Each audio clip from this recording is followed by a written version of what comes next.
Brothers, it's enough to make a hard rock smile.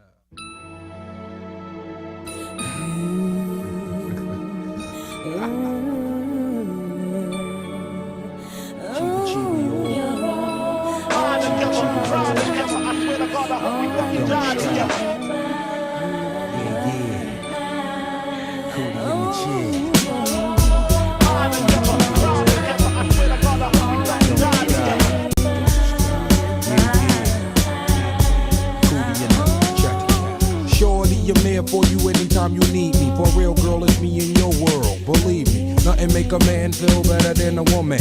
Queen with a crown that be down for whatever. There are few things that's forever. My lady, we can make war or make babies. Back when I was nothing, you made a brother feel like he was something. That's why I'm with you to this day, boo, no frontin'. Even when the skies were gray, you would rub me on my back and say, baby, it'll be okay. Now that's real to a brother like me, baby. Never ever give my cootie away and keep it tight, alright? And I'ma walk these dogs so we can live in a fat ass crib with thousands of kids. Word life, you don't need a ring to be my wife. Just be there for me and I'ma make sure we be living in the effing lap of luxury. I'm realizing that you didn't have to funk with me, but you did. Now I'm going all out, kid, and I got mad love to give. You my nigga.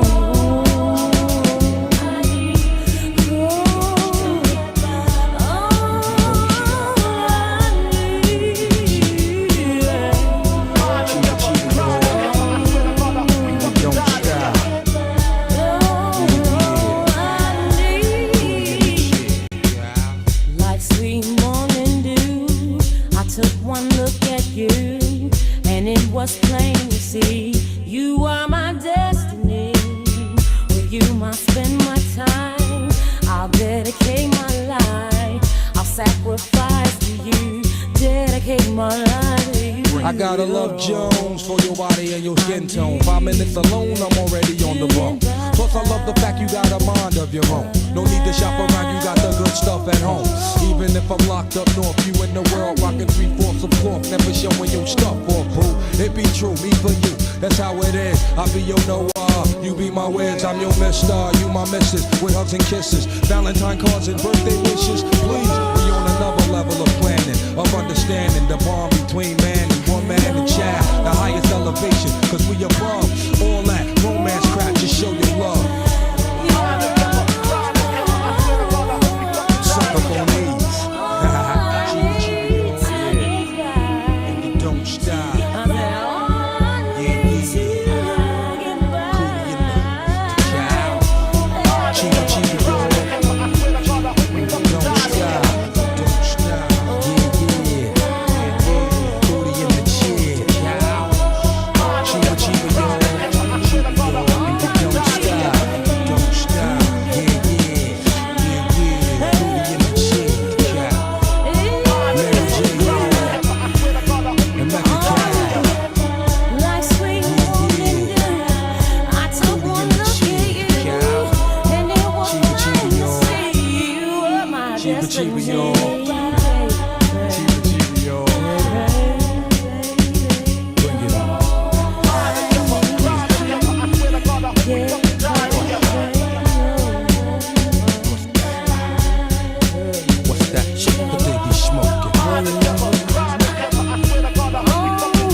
to set the mood, girl, I brought some Marvin Gaye and Chardonnay. So just let the song play, the long way, the strong way.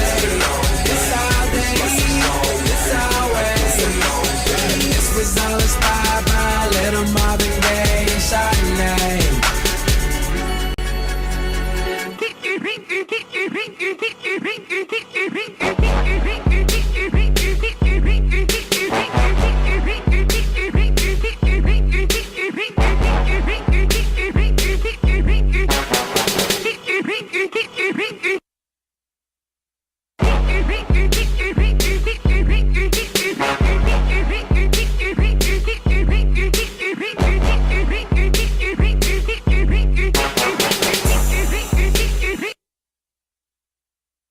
Early in the morning, yeah. When she's all alone, I'ma take my time, do it how we want. Just to set the mood, girl, I brought some Marvin Gaye and Chardonnay. So just let the song play, the long way, the strong way. It's all day, it's always. This was all inspired by a little Marvin Gaye and Chardonnay.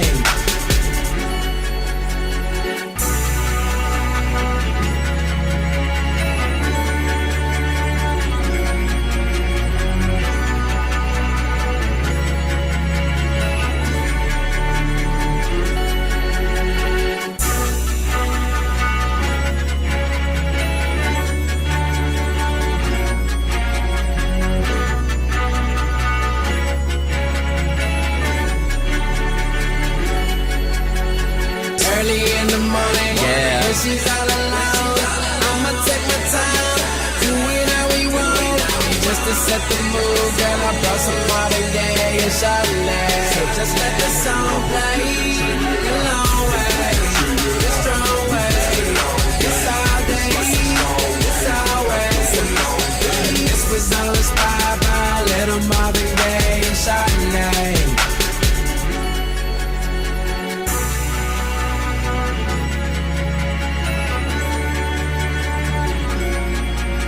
And this was all inspired by a little Marvin Gaye and Chardonnay.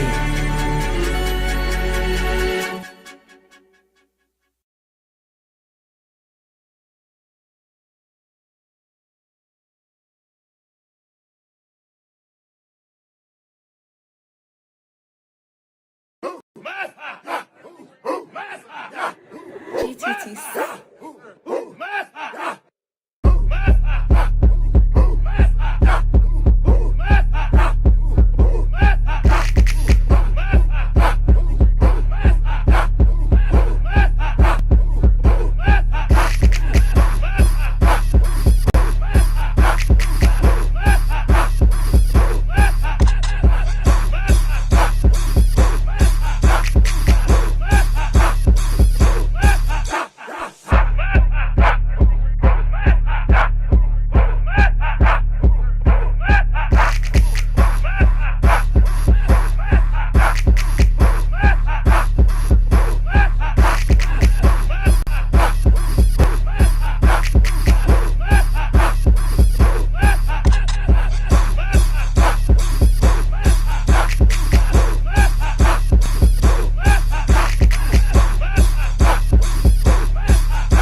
Good afternoon. Welcome to the Wyatt Live 1 p.m. conversation. I appreciate the few and the two that are here. I almost didn't make it. I was on the phone and I was handling some things. And let me see. Let me put the chat up. There we are. Let me get this out of the way. Excuse me, guys. Let me get this out of the way. I feel like it's been forever. Let me know if you're here. Hit the share, hit the like. Let me know if you're here. Sorry, I'm moving the chat around so we can at least follow the chat this afternoon. Appreciate everyone for being here today. Let me go down and say hello to a few people before we get started. Let's do a mic check. Let's make sure that we're here. Good afternoon, Mama Birch. Terry Coleman, good afternoon. Edward Bentley, good afternoon. Jack Me Often. Jack. Why did I read your whole name? Stop doing that to people, bro. Jack is here. Sabrina Calloway, what's good, Queen? Steven Speed, Rome, what's good, bro? Alethea Williams says I'm first, and she was like way down the line. She just said I'm first. You didn't see all that shit ahead of you. I'm just saying. Come on, sis. I know better than that. You seen all that stuff ahead of you. Let me burn this screen down a little bit. It's not what I'm looking for. Let me see if I can do this. Pardon me 1 second. Ooh, that ain't it. All right. Let's go with this. Alethea said it's my connection. So you on a delay of a delay of a delay. That's what it sounds like to me. Alethea is on a delay of the delay on the delay. Ross Freeman, good afternoon to you, brother. Let's see. David Herring, he says, I'm here for a no-nonsense short show. This is going to be a short show. I don't have anything. I'll be honest. I think I get burned out in the mornings, and then I just don't have it in me in the afternoon. Let's see who are Brenda Burt. Good afternoon to you. Anybody else did I miss? AK-47, what's good? Angela Kinney's in the building. She's dancing. She doing boogalooing. She boogalooing over there to the music. Carolyn Smith, good afternoon to you. Justin Sharp, good afternoon. Sabrina Calloway, I know I spoke. I believe Carolyn, I did also. Deanna Johnson, what's good? What's happening? Are we okay? Can people hear us? We good? Yeah, I think I get a little burned out in a day. Just speaking for 45 minutes to an hour on that morning situation. John Ludd on YouTube, what's happening? Just speaking for an hour over there on YouTube could really, really wear you out. But you know, to be honest with you, as soon as I hit the power off in the mornings, I don't know what that means, David Herring. Define infugal. Define that for me. I don't know what that means. If it's good, then thank you. If it's some shit, keep your comments to yourself. Just playing, bro. Just kidding with you. But yeah, the mornings are tough, bro. But to be honest with you, as soon as I hit, let me get this mic right. As soon as I hit the power off button, said fire. Okay. Yeah, I knew that. I was a C student, D. I was a C student, DH. Stop. Did you say an inferno? Someone said inferno, not inferno. Rick Owens, good afternoon. Who else was here that I missed? I know I just missed someone.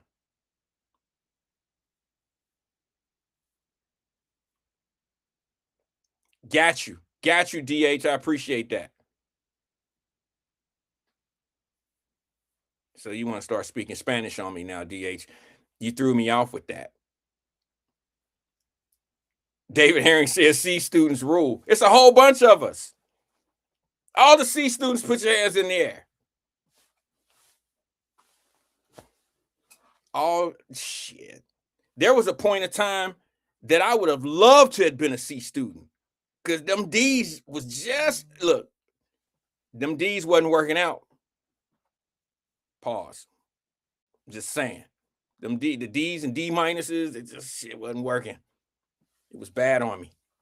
Got to a point where I was trying to stay legible to play. I was trying to play ball, man, and my grades wasn't good. And that was really the only thing that had me motivated. Motivated was to, get my grades right so I could stay playing ball. And shit, bro, that fell off in high school. I didn't really see a future in professional sports once I got to like the 11th grade, 10th grade. I was like, man, shit, there's more money in the streets than it is on the baseball field. Baseball I can't go downtown and get I can't go to Dodge Jewelers after I played some baseball up on Roll Hill. I can't do that, but I can hit the block and go down to Dodge tomorrow and get me a little chain or get me a wrist, what do they call those, bracelets? Yeah, I can go get me a bracelet. Good afternoon, Vi. Shit. how wrong I was. I'd give my left arm right now to do it all over again. No, I wouldn't. I wouldn't be able to play shortstop with one arm, but I would give a whole lot. I would sacrifice a lot. If God would let me go back and do it all over, I'd do whatever I had to do to get to Major League Baseball. It's the only sport that I really had a passion for, that I would play, that I played all year round.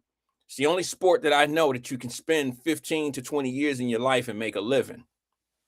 It's probably one of the healthier sports, considering the sports that are going on in the hood.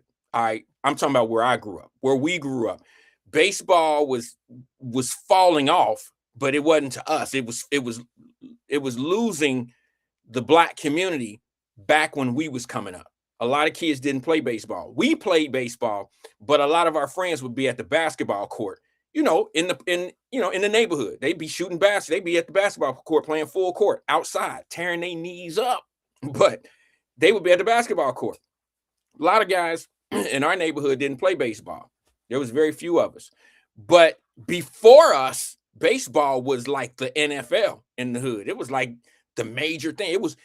Baseball and basketball were on the same level to the generation before us. I mean, like, everybody in the hood played baseball back in those days before my generation came along. Start dwindling off and falling off a little bit when my generation came on. And I had a rejuvenated way of looking at baseball once I left Cincinnati. I moved to New Orleans, and New Orleans has a thing about baseball. It's a Black sport in Louisiana. Okay, it really is. I'm talking about deep down in Louisiana, in the tall grass, Louisiana. I had never played on a field. You ever seen those old school fields on TV and the things they show you? And now they're trying to do those old cornfields, those throwback baseball fields. Well, that's a real thing in Louisiana. I had never seen one in real life. Never seen one before I got to Louisiana. When I got to New Orleans, I actually seen these tall grass fields. They're pushed back. You got to drive to get back there to them, and you can't see at night. And you go back to these fields, and there's this long, tall grass, cornfields. And the fields are back in those cornfields. And I was scared as I don't know what. Thank God I was with a bunch of people that I knew and trusted and blah, blah, blah. So I wasn't all that worried. But I'm from the bricks, y'all. I'm from the city. I ain't from all this tall ass grass taller than me. I ain't never seen nothing like that.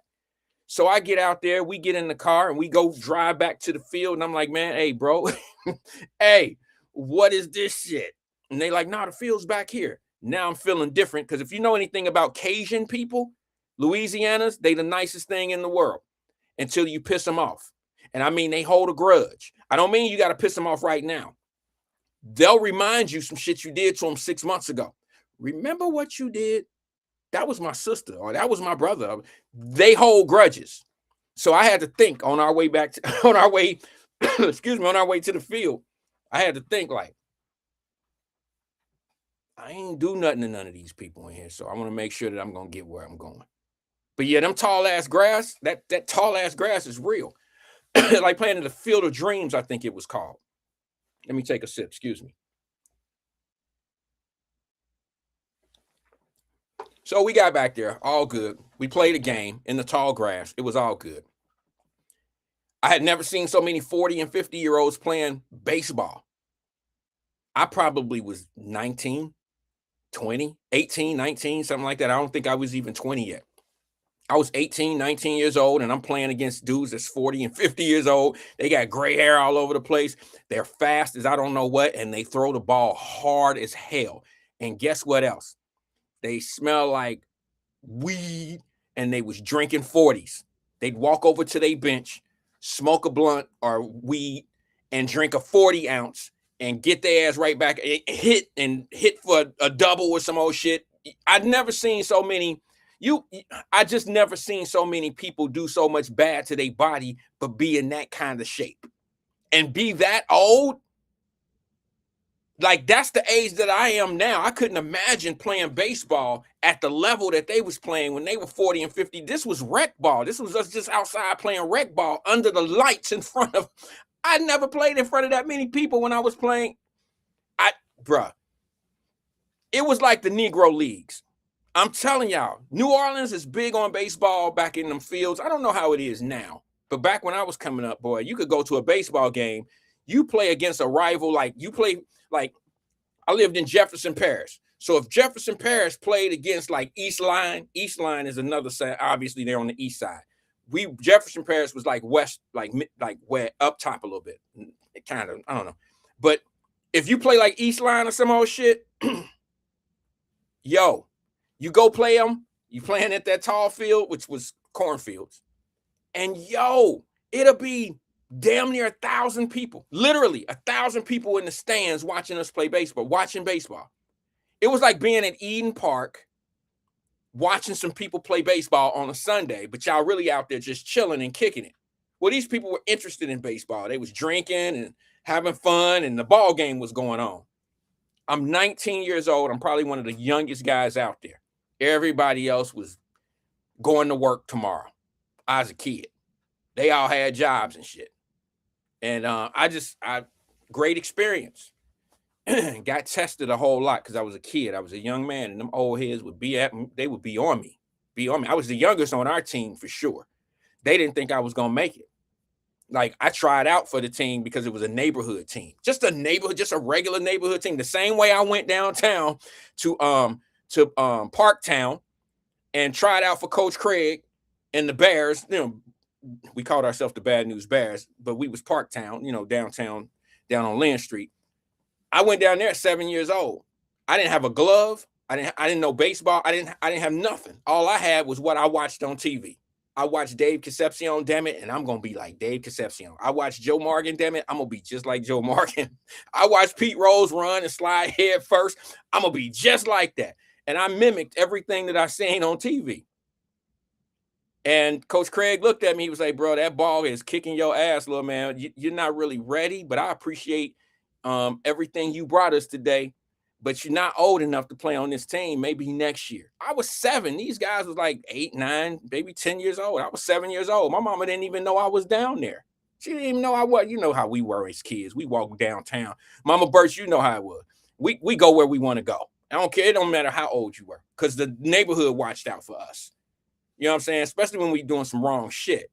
You can hear the hollers. Mama Birch and them in their windows. Randy, where you? I'm Randy. Yo, mama, I'm gonna get you. Yo, mama. I can get you. I don't hear that shit these days, but I'm just saying that used to be a thing. Yo, I'm gonna get your mama, boy. I'm gonna get your mama gonna get you, boy. Your mama gonna get you. Cause I'm gonna tell her. Oh, I'm gonna tell her.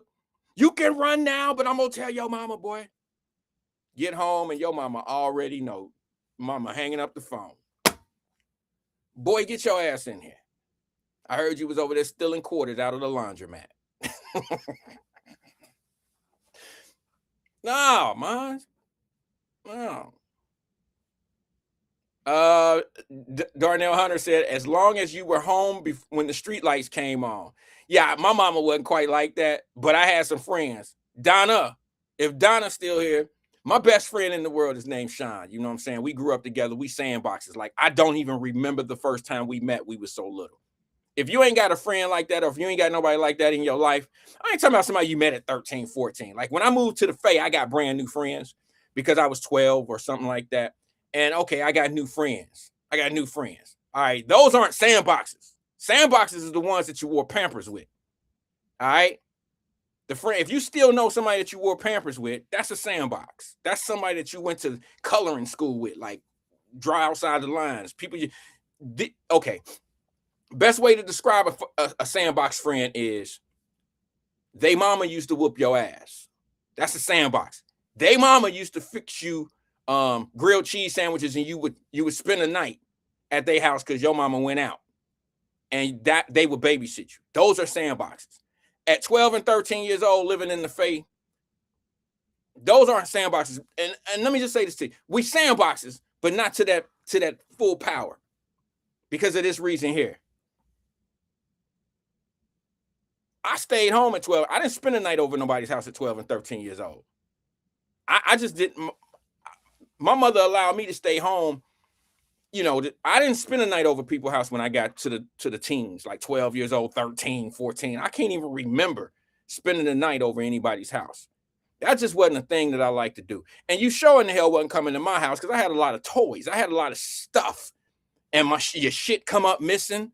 You see your Celtics jacket is missing, and you see that shit at the bus stop with one of them little boys that was at your house, and you be ready to fight. Somebody done stole your shit. Y'all know I told y'all some stories about who came in the house and stole my lunch money. And, you know, I thought this was we was cool. But you're not so cool when they can steal stuff from your house. All right, let's move on.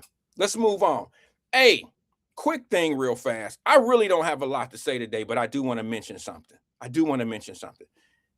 don't know what's going on. And let me see if I can burn this and send this video. Send it. I know they're going to get on me because Wyatt, they don't burn stuff anymore. Well, I'm going to burn this picture and send it over to this platform. And you can call me old school, or they don't burn stuff. They don't do that. You can call whatever. You say whatever you want to say. Okay, but I'm gonna send it over, and this is the way I know how to do it. And I'm gonna call it, I'm burning it over. All right. Let me see. Give me 1 second, guys. It's acting a fool here. Give me one tick. Give me one second. All right, let me get this going, because for some odd reason, this update on this system makes things make it do a little bit different. So let me do this. There it is. It's burning over there now. It'll pull up here in a second. I want to know how many people actually believe this. Am I wrong for not believing this? I don't know what it is about people who want to, you know, target certain people for saying certain things or bringing certain things up, or I don't know. I don't know if this is real or not. I'm going to leave it up to my Wyatt Live family to tell me if this is real. But did y'all see that video? Did you all see that picture? Several people put out videos. That's why I said video. But have you guys seen the picture of the costume from Target?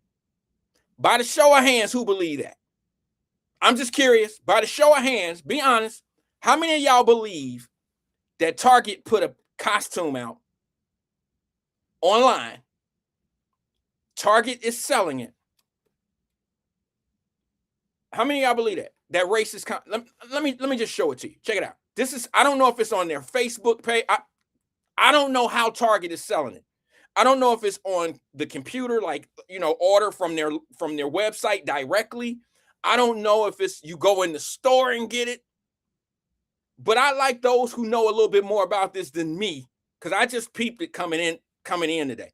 I want you to tell me if this is real or not. Check this costume out, and then let's talk about it for a hot second.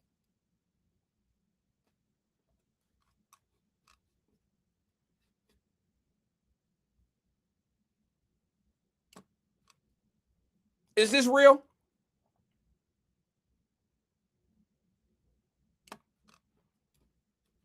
Now, somebody said, who was that who said, I'll say your name.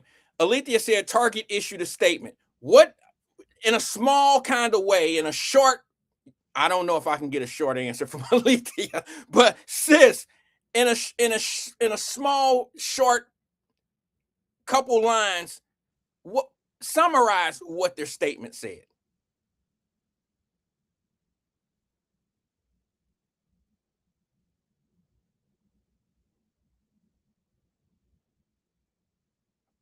Brenda Burr said it is true. They were talking about it. Who was talking about it? Somebody talking about it don't make it true, Brenda. Come on now. I'm not saying that this isn't true. I'm asking, like, in what way was this costume being sold? And now answer this for me. What the hell is that costume? If you can tell me that, that's worth a t-shirt. That right there is worth a t-shirt. That's a Wyatt Live t-shirt all day long. If you can even tell me what the hell that is. Now, there's another picture that's rotating around the world that kind of summarizes it, and it kind of shows you what. Let me see if I can find that picture. I'll have to burn that one also. I think I took a picture of it. Let me see here. There it is. This is what, well, it's going to take a hot second, guys. I'm sorry. I wasn't prepared today. It's going to take a hot second for me to prepare this photograph here. But I want you to tell me. Hold on one second. Because I'm gonna burn this one as well. Let me bring this down and do this, okay? Because it's just gonna take a second. I wasn't prepared to do this. Okay, where is it? There it is, right there. I'm gonna let the other one burn. Now, if you could tell me what the hell this is, maybe I'll learn something today. But what the hell is going on with Target?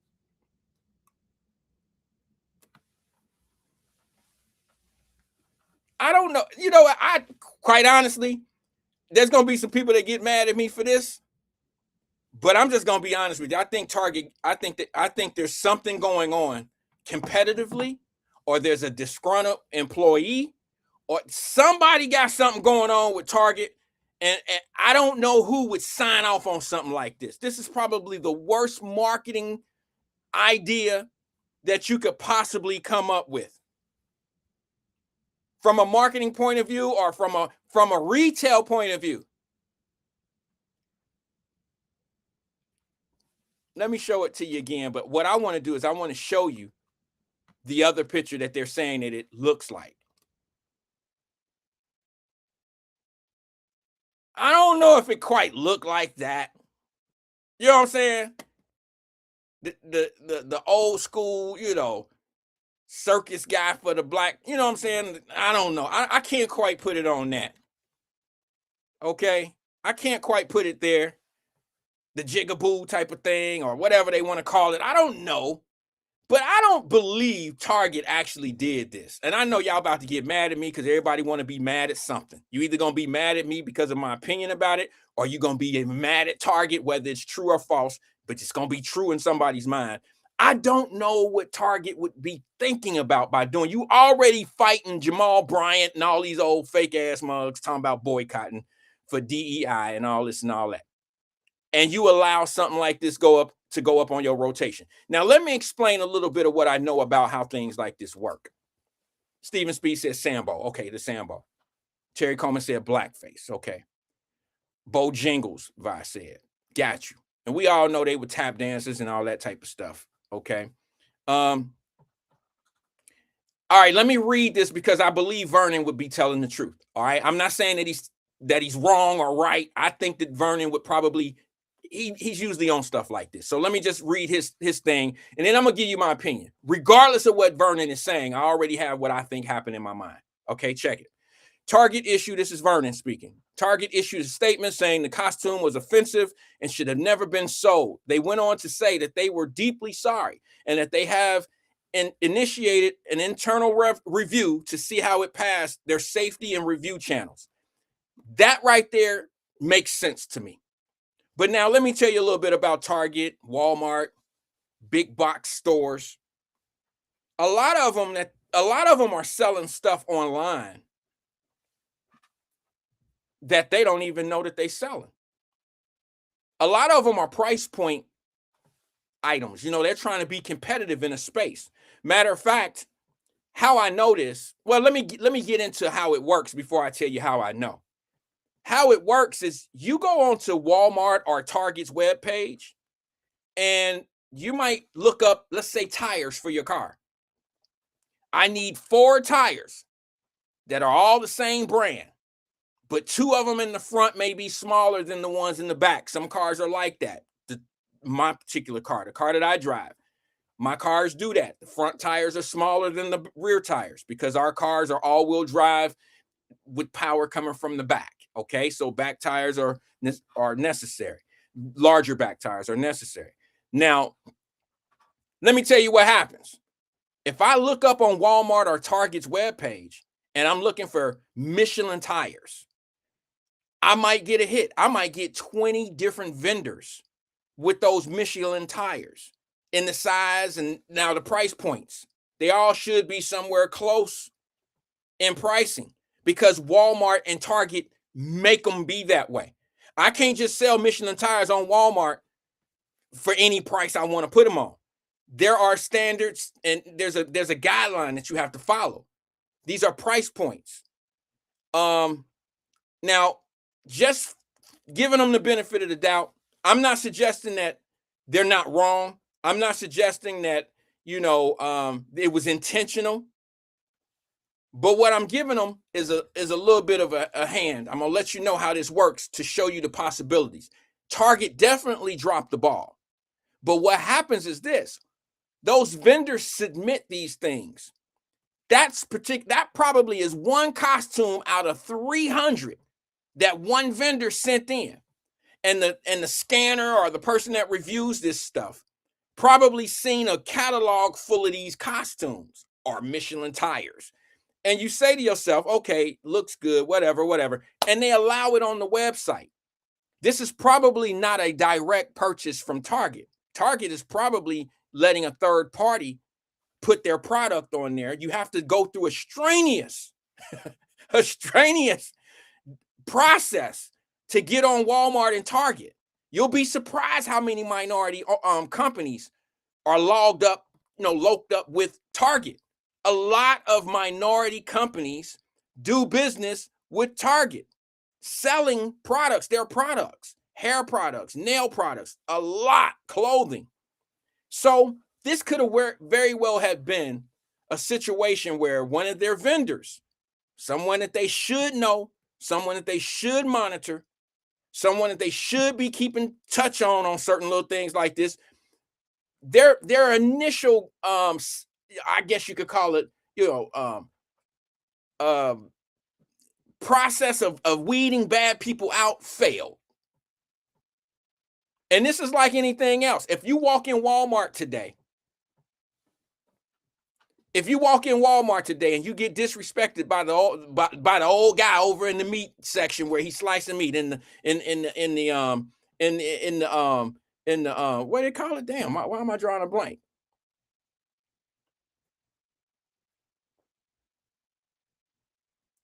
Oh my God.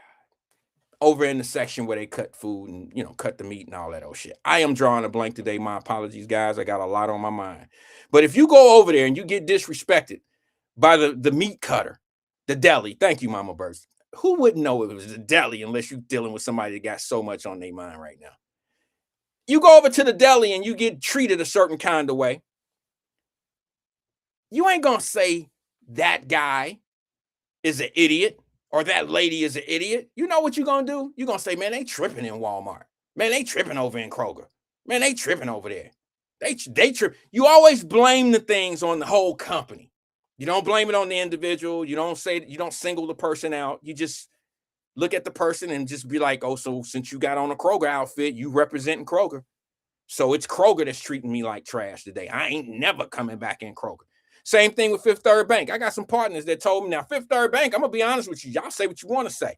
I got a story to tell about Fifth Third. Fifth Third has done a lot of good business with me. Well, I should say I've done a lot of good business with Fifth Third. We've done a lot of business together. I hear things, oh, they racist, they this, they that. Didn't you hear about this? And see, what you don't understand is you got to understand a lot of the things that go on. Fifth Third took the blame for a lot of stuff that was going on in your city. See what I'm saying? I'm going to keep what I know for a fact to myself on this because I don't think it's healthy to talk about it right now when it comes down to that conversation with Fifth Third and who they took the knock for. I'm going to keep that one to myself. Maybe one day when I feel like arguing with somebody or feel like getting into it or whatever, maybe I'll bring some truth because the truth brings out the realness in a lot of conversation. It really does. I mean, it lets you know how certain people want to be mad. And then when you give them the information and you make it right and you show them exactly what happened, they ain't ready for it. They don't want to know the truth. They're happy being upset. They rather it be messy and nasty so they can have a position that they're on. They would rather it be that way. So now let me get back. I'm going to give Target the benefit of the doubt and say they're wrong. However, I could see how something like this can happen. I could see how a costume, I could see how something that's probably merged in with thousands of other items could be done like this. And I can already hear the certain people out here already. Oh, Wyatt, see how he always trying to defend them for what they do? That's not what I'm doing. That's not what I'm doing. Because I'm going to be honest with you. You don't even know. I mean, it's a strong possibility. And I know I'm really about to lose some people today when I say this. It's a strong possibility that the owner of that particular third party owner could be a black man, could be a black woman. Some black people don't care what they sell to black people. Say what you want to say. I listen. If a black man will sell drugs to his own people, he'll sell them anything. Now, checkmate.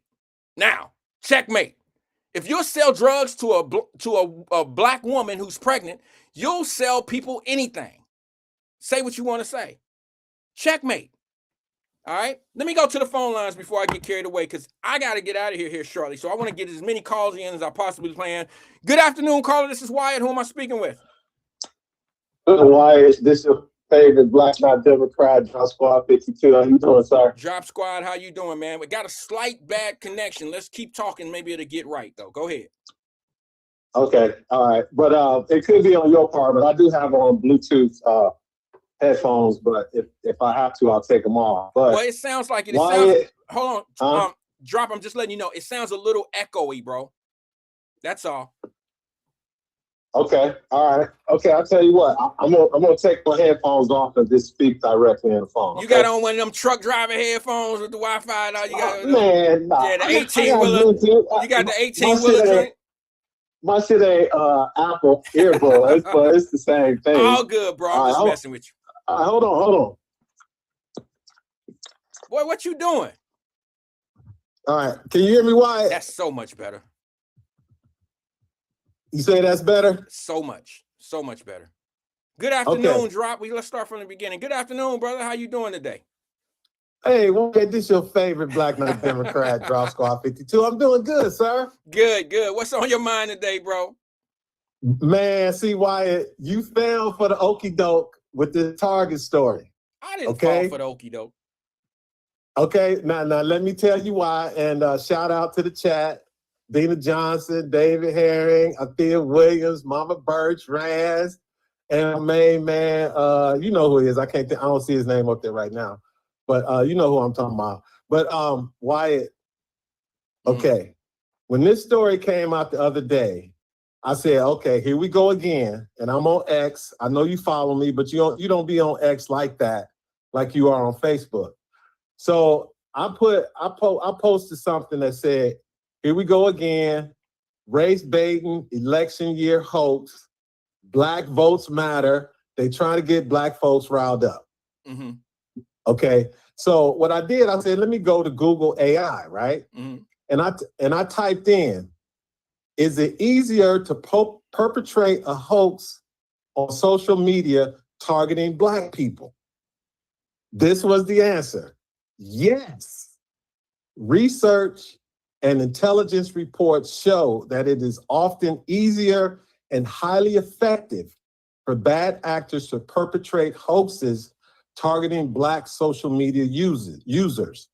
This vulnerability is not due to a lack of media literacy, but rather because foreign and domestic manipulation campaigns deliberately weaponize genuine, historically rooted trauma, systematic racism, and institutional distrust.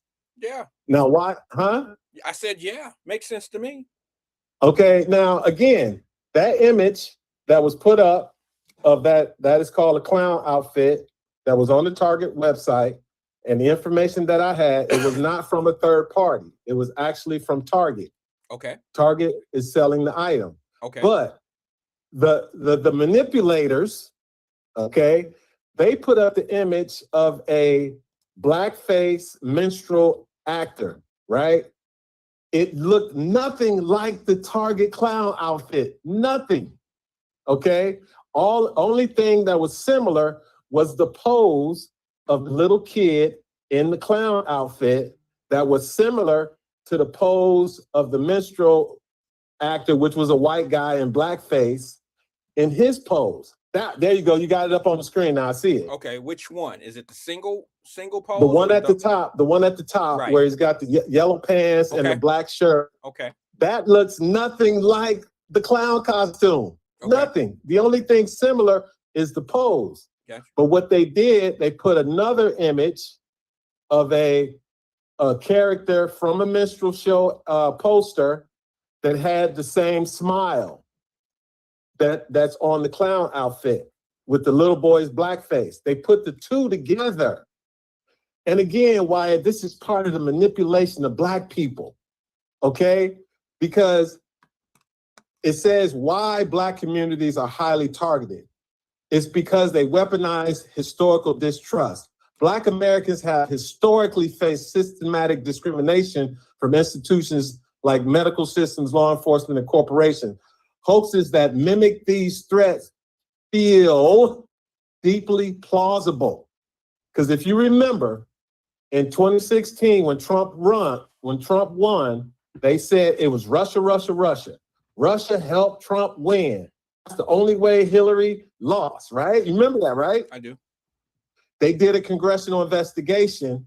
The Senate Intelligence Report found that election interference took place by Russian actors who disproportionately targeted Black Americans more than any other demographic group to stir racial division and suppress voter turnout.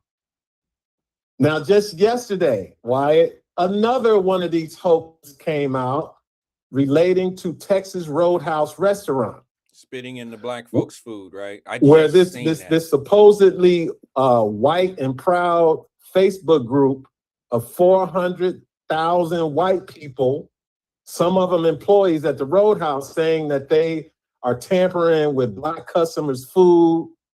And then later the post got taken down. So Roadhouse issued the same apology that Target did, but their internal investigation showed and proved it was a hoax. Yeah, of course it was. But now it was too late. So now that gives Texas Roadhouse a bad name because now everybody has an opportunity to strategize. You know, they use that as strategy to do what they do. But now let me ask you something. I guess since we talking about race relations and things of that nature, I don't know. I used to eat at Texas. It was Texas Roadhouse, right? Yes. I used to eat there, and I'll be honest with you, bro. And I know this ain't gonna go over too well, but if you really go in there and you look around like I do, you'll know what I'm saying is true. But if they was messing with our food, it had to be Mexicans. Because every time I go in there in the back room when they fixing the food, them kitchens full of Mexicans. It ain't white folks. They might be serving us, but Wyatt, that's always been a thing. What I'm saying to you in is restaurants when you go out to eat, they tell you don't piss off the server, don't be sending shit back. Right. That's always been the thing. I know, bro, but what I'm saying but this to you, story, Wyatt, this story was intentionally targeted to Black users on the internet. I know. The algorithms push these kind of stories onto your timeline. I get it. We get it. We absolutely get it. Some people don't understand it. I mean, we know what you're saying, but there's people that actually eat this type of shit up. They'll make a repost of it, and then the Texas Roadhouses will suffer in cities. They'll suffer. Now, who do you think would do something like this? I mean, what would be their motivation? Okay, again, like I said, you have outside entities, foreign actors who play this game because they know that if they put something like this out, race hustlers on the internet and race baiters on the internet who will pick up the story and put it out to their thousands of Black followers, like Willie D, like Al Sharpton, like Ben Crump. They will pick up these fake stories. You left the main one out. DL is he picking up wind, boy. He got some wind behind his tail, bro. Yeah, but DL, that's only because of Officer Tatum. I know, that's but the only reason. Let me just say this, bro. I promise you can have the floor. But I sent DL a message today, and I said, I put a clown face, and I said, it's a damn shame, bro. I said, I guess this is easier than telling jokes. Some understand what I'm talking. Wyatt, okay, see, you already told me that you ain't into making money on the internet. You should know but that these by now. Guys, it's their living. I know. They need the clicks and the likes and the subscribers.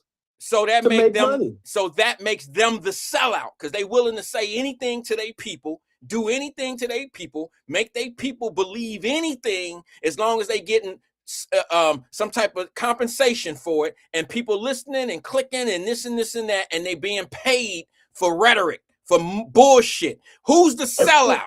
Who's the real sellout to their people when they are willing to sell their people garbage, from drugs to propaganda. And I sat back for 6 years, ain't made a dime on this show, and I sacrifice and don't make a dime and take more arrows than anybody. And DL doing the easiest shit in the world and hyping up black folks about bullshit. I heard him say, wait a minute, I heard him say today, I don't know if you've seen this yet, bro, but I'll send it to you. DL Hughley went on the air on some podcast and did an interview, and he said that the Muslims, I don't know if you've seen this, bro, you would have probably brought this up to me. The Muslims are shitting on Christians here in America. And guess what Muslims he's talking about? All of the Muslims, yes, all the Muslims that's running for political positions. He literally said that all of the Muslims from all these different places that are running, like the Michigan, up in Michigan, that guy, the mayor of New York, what's his name? Drop Mondani. He said those are Muslims that are shitting on Christians here in America because they put the people first. Now I don't understand. But wait a minute, I don't understand why black folks allow him to say something like that. But somebody can't correct black folks for shit. He just said that the Muslims are shitting on the Christians, that no Christians that are black are doing what those Muslims are doing by putting the people first. Come on, bro. And he don't get no pushback for that. Wyatt. Oh my God, bro. I forgot his name, Vernon. Shout out to Vernon Jordan. I'm an old man, Vernon. I forgot your name. But see, Wyatt, again, my whole point for calling you and pointing out to you and the people in the chat is that this shit has been going on for a very, very, very long time. And I've always said it. There's money to be made on the pain and suffering of the black community. Absolutely. Okay? Absolutely. Al Sharpton, who was speaking on behalf of the Nolan Wells family, was at some forum, and he was talking about how they have to get black people out to vote in the midterms so they can have the Justice Department investigate the Mississippi people in the Nolan Wells case. Right. He went from and I'm like, okay, hold on, why? I'm like, this fool, he knows that the midterms don't change the president. Don't change the executive branch. No, Donald Trump will still be running the Justice Department. Yeah, I understand that, bro. But you got to understand, people don't understand what these guys are doing. If they would only listen to what they're saying and see if the dots connect or what they're saying equals the right, answer at the end, the equal sign, what they say are. That's what I'm telling you, bro. Okay. Again, I don't want to go back and forth with you on this. But again, when these prominent black voices, black spokespeople, Negro whisperers, whatever you want to call them, they have followers who do not do the research that you do and some of the other people. That's what make them a follower. That's what make them a follower, bro. Social media put the word follower out there, and it probably is the most, that's 99.9% accurate when you have followers. They couldn't have named it a better thing. Not acquaintance, not somebody I know, not some other word that shows that y'all all together or what. No, followers. And you ever notice that most people who have the people that have the most followers are the ones that do the most talking? Now that don't mean that they saying something that's real. It just means that people listen to people and they love. 90% of the world are followers, bro. But see why, again, like I said, in the social media world with influencers and followers and podcasters, the more people that engage, the more money you can make. And the people who run these sites, they're making money as well. Okay, everybody's making money. It's nothing wrong with making money. That's capitalism. Yes, it is. At work. Yes, in it is. America. Yes, it is something wrong with making money. But the yes, problem, it is. Yes, it is. I can't let you say ain't nothing wrong with making money. All money ain't good money. So yeah, it is something wrong with making money sometimes. So in other words, is it all right making money in the hood when you're selling your people drugs? Is that okay? They making money. Of course it is. But why? You know, it's in the eye of the beholder. No, okay? No, it's not. No, it's not. It's in the eye of the beholder. No, yes, it's not. It is. Because, I guess the person that's doing it might see it that way, but no, it's not. Exactly. Okay, right. But no, because it's not. Because the person that's doing it actually knows that it's wrong as well. They just don't care. I get Wyatt. I get it. But in their mind, they may also look at it as I'm helping my community by making this money and letting other people come up. I'm supporting. I don't know nobody that think like people with this money that I make while I'm killing my community at the same time. I ain't never heard a dope boy or nobody explain it that way. That's bro. That's a reach. Course. That's a reach. Right. I ain't never seen that. I lived it. I had relatives that got caught up that did 20, 30 years in prison selling dope, and they had the same in their mind.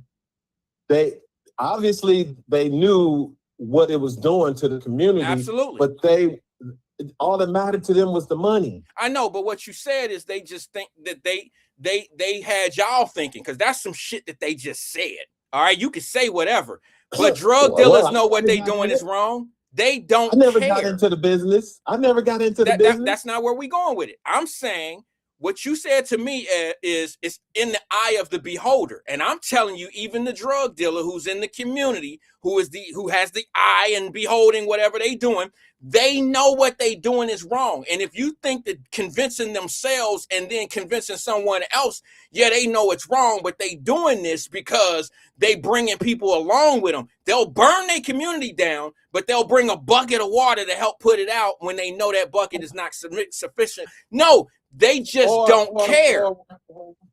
They'll pass out turkeys during the holiday, or they'll pass out school supplies when school opens up. Yeah, okay. See, they rationalize all that. But back to this stuff that you're gonna continue to see on the internet, because it's an election coming up.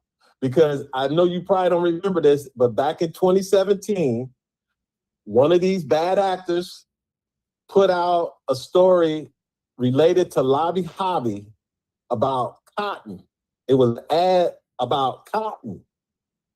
And that thing went viral because somebody said it was offensive to Black people.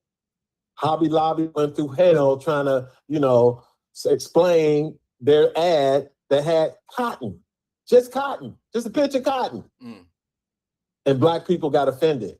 Well, so this whole thing with Target, Wyatt, Target supposedly is already under boycott by the Black community, right? Because they eliminated DEI, diversity, equity, inclusion. So the bad actors already knew that if they put a story out like this, that some Black people, the race hustlers, gonna jump right on it and say, see, if it was somebody Black in the room, they would have never let this get out. But Wyatt, you can clearly see the costume looks nothing like the minstrel guy in blackface. And as far as we know, the image of the little Black boy wearing the costume could have been a white kid. And you know, with technology, all you got to do is put that cursor right over that and click it and change it from a white face to a little Black boy's face. That's true. But Black people are so easily manipulated. And the last thing I'm going to read is how the algorithms amplify it. Social media algorithms prioritize high emotion engagement like outrage and fear. Rumors about immediate threats, such as tainted restaurant food, voter suppression, or medical harm, spread rapidly before they can be fact-checked. And the race hustlers, they ain't trying to fact-check because they know that if I put this out there, I'm gonna get likes and views. I may even raise money. Maybe I can sell some merch. I can do all kinds of things because they know that their listeners will eat this shit up. Oh, well, that's, so there's a certain group of them that have been able to, make some money off of stuff like this. The silly D's. I call Willie Silly D. I call him Silly D. You listen to the Black Conservative, don't you? Yeah, he's one of the guys. Oh man, that brother, I like him. His shit is nice. Yeah, I listen to him because he's from Columbus, Ohio. So he's okay. Yeah, he's a homie, bro. I've spoke with him a few times. He's a good kid. He's young fella. It's a very smart guy. Yeah, his education background is ridiculous. He's a finance guy. Mm-hmm. Okay. Yeah. You would never tell by what he talks about, but he's a very smart kid. Yeah, he cover a bunch of different stories. Well, you know, when I had the Black and White Democrat podcast, and that was back in what, 20? When did we do our shit? That was 2020? Something like that. 2022 or something, 21. Yeah, 2020. Like yeah, when you did like 2 or 3 shows with me, I had Glenn, rest in peace, Glenn from Mason. Glenn from Mason. Got him doing it. And the only reason I didn't evolve into somebody like the Black conservative, because I didn't want to be on camera. See, You love the camera, bro. No, not necessarily. I could tell you love the camera. Not necessarily. Yeah. Because the way you've been dressing lately this year. No. You said you was gonna step your game up. Yeah. You done stepped it up, let bro. me correct it. It's not you becoming Sugar Sean. It's not that, bro. It's the camera love me. I don't love the camera. Got him. Yeah, because I just read somebody say, I think it was DH. I think he said, I love to hear these two argue because they agree so much, but they just get into it. They just bicker or something of that nature, he said. So I thought I would just disagree just to be. I just did what you always do to me. I got to read something before I go. Okay. It's from J Rose 8428. He writes, "Dang, Drop, you appear to have a very negative view of Black people and our ability to have independent thought." See, right there, bro. I know. I don't know how old this person is, but that statement right there, that is how this type of bullshit is able to permeate. Let me say this to you. Throughout. Let me say this to you about that comment. That comment is somewhat true, though, Drop, because you do have this way of making it seem like what you're saying. Now, I know the truth. Okay, just let me say what I'm gonna say, and then attack me after you see what I say. Okay, that statement does have some truth to it, because you are saying it in a way like people we just don't know. But I don't think people understand that that it's not all Black people. Okay, there are people, because the numbers and data show that there are Black people in this country that fall for this type of stuff all the time. And the way you laid it out, it did sound like we don't know any better, but it kind of sounded like you meant like none of us mean any, like we don't know. But that's just how you present it, bro. Everybody's presentation is not the same. I say it all the time. Like sometimes I say some things that I know that it's not for everybody. So I have to do all this explaining before I get to my point, because there's some people that'll be pissed off because they think I'm talking about them. Okay. And I'm saying, when you're in a position of opinion, some people think that your opinion applies to them. They think that you're thinking about them, and it don't apply to everybody. Okay. When you make but here's the thing. When you said what you said about that little roll out there, Drop, it's true. Because there's enough people that listen to people like Willie D. Willie D got a lot of people that listen to that bullshit, bro. Do you understand? This the same dude that used to rap with the Ghetto Boys. Yeah, the Ghetto Boys. Yeah, I know. So hold on, you breaking up. Go ahead. It's smothered. I don't know if you could hear it, but you were smothered. No, I ain't changed nothing. Okay, let me just read this and I'm gonna get off. And again, shout out to the chat, because your chat be on it. Even J Rose 8425 or whatever. But maybe he didn't hear me read this part at the very beginning. Okay, it says again, the reason that these type of things are highly effective for the bad actors to perpetrate hoaxes targeting Black social media users is vulnerability. The vulnerability is not due to a lack of media literacy, but rather because foreign and domestic manipulation campaigns deliberately weaponize genuine, historically rooted trauma, systematic racism, and institutional distrust. That's true. And I'm not calling Black people ignorant, dumb, and stupid. I've never done that. Ever. Anybody who go back to 2017, 2018 on the Nathan Ivey show, I never say Black people are dumb and stupid. I never say Black people should be Republicans. I point out the bullshit that comes from the Democrat Party and the people who support the Democrat Party on the backs and the pain and suffering of Black people. That's all I've ever done. I've never heard you insult. Never. I've heard you say some things that blanket the community, but not necessarily, you know what I'm saying? Like say, hey, Black people just stupid, because you know that we all aren't stupid. You can say the same thing about white people. I don't attack individuals who attack me. I hate to say it, I ain't like fame. Well, okay, I ain't like Twin. Let's Twin. Okay, let me just say this to you. Let me say something to the point that you made about the foreign stuff, because I'll lose it. You know, we getting older over here, so I'll lose it. What you said is so true. Can I give you a perfect example? Now, I wasn't there, but from my understanding, this happened in the history of war with America. When we were in the Vietnam War, the Vietnamese people, or whatever, you know, the other side, would put speakers in the air. Okay, they would put speakers in the air, and they would speak in English and tell the Black people, go home. Black man, we love you. This is not your war. Go home. And they were trying to, you know, start a divide between the soldiers and the American side. The Black guys was like, man, I'm going back to Detroit. Fuck this war. I ain't motherfucking got shit to do with this motherfucking shit. I'm a nigga back home. All that old shit, because that's what they were saying on the speaker. Why are you fighting for a country that treats you like crap? Adding a divide. So foreign interruption has been going on for decades, bro. It's been going on for decades.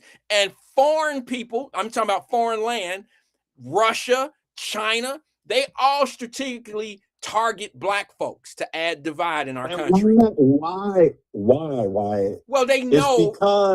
It's because you said no, I 85 to 90% of Black people who are registered to vote in America vote for one fucking party. But they would divide it. They would do the same thing. Wyatt, if you're a foreign entity and you don't want this Democrat candidate in office, okay, you're gonna put out this bullshit to suppress Black votes. Or if you don't want the Republican candidate out there, you're gonna put out this bullshit to increase voter turnout in the Black community. That's why Black people are targeted. Asians ain't targeted, Mexicans ain't. It's always Black people, because we're the only demographic who vote in that high number range for one specific party. I understand. That's easily manipulated. Well, I get what you're saying, and there's a lot of truth. And I think that it shouldn't be easily manipulated, but we allow it to be, because we do turn on one another. If we have a difference in belief in politics, I think we vote. What is it? A 90% clip for the Democratic Party?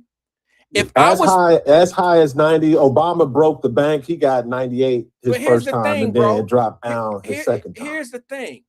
I find it a little confusing that if I'm on the 90% of anything, that I got a problem with that 10%. If you and I made $1,000 today and we got to split it, and I'm 90% of the money and you 10%, why am I worried about your $100? I made $900. Why on anything? If I'm part of the 90%, I've had this conversation a long time, plenty of times.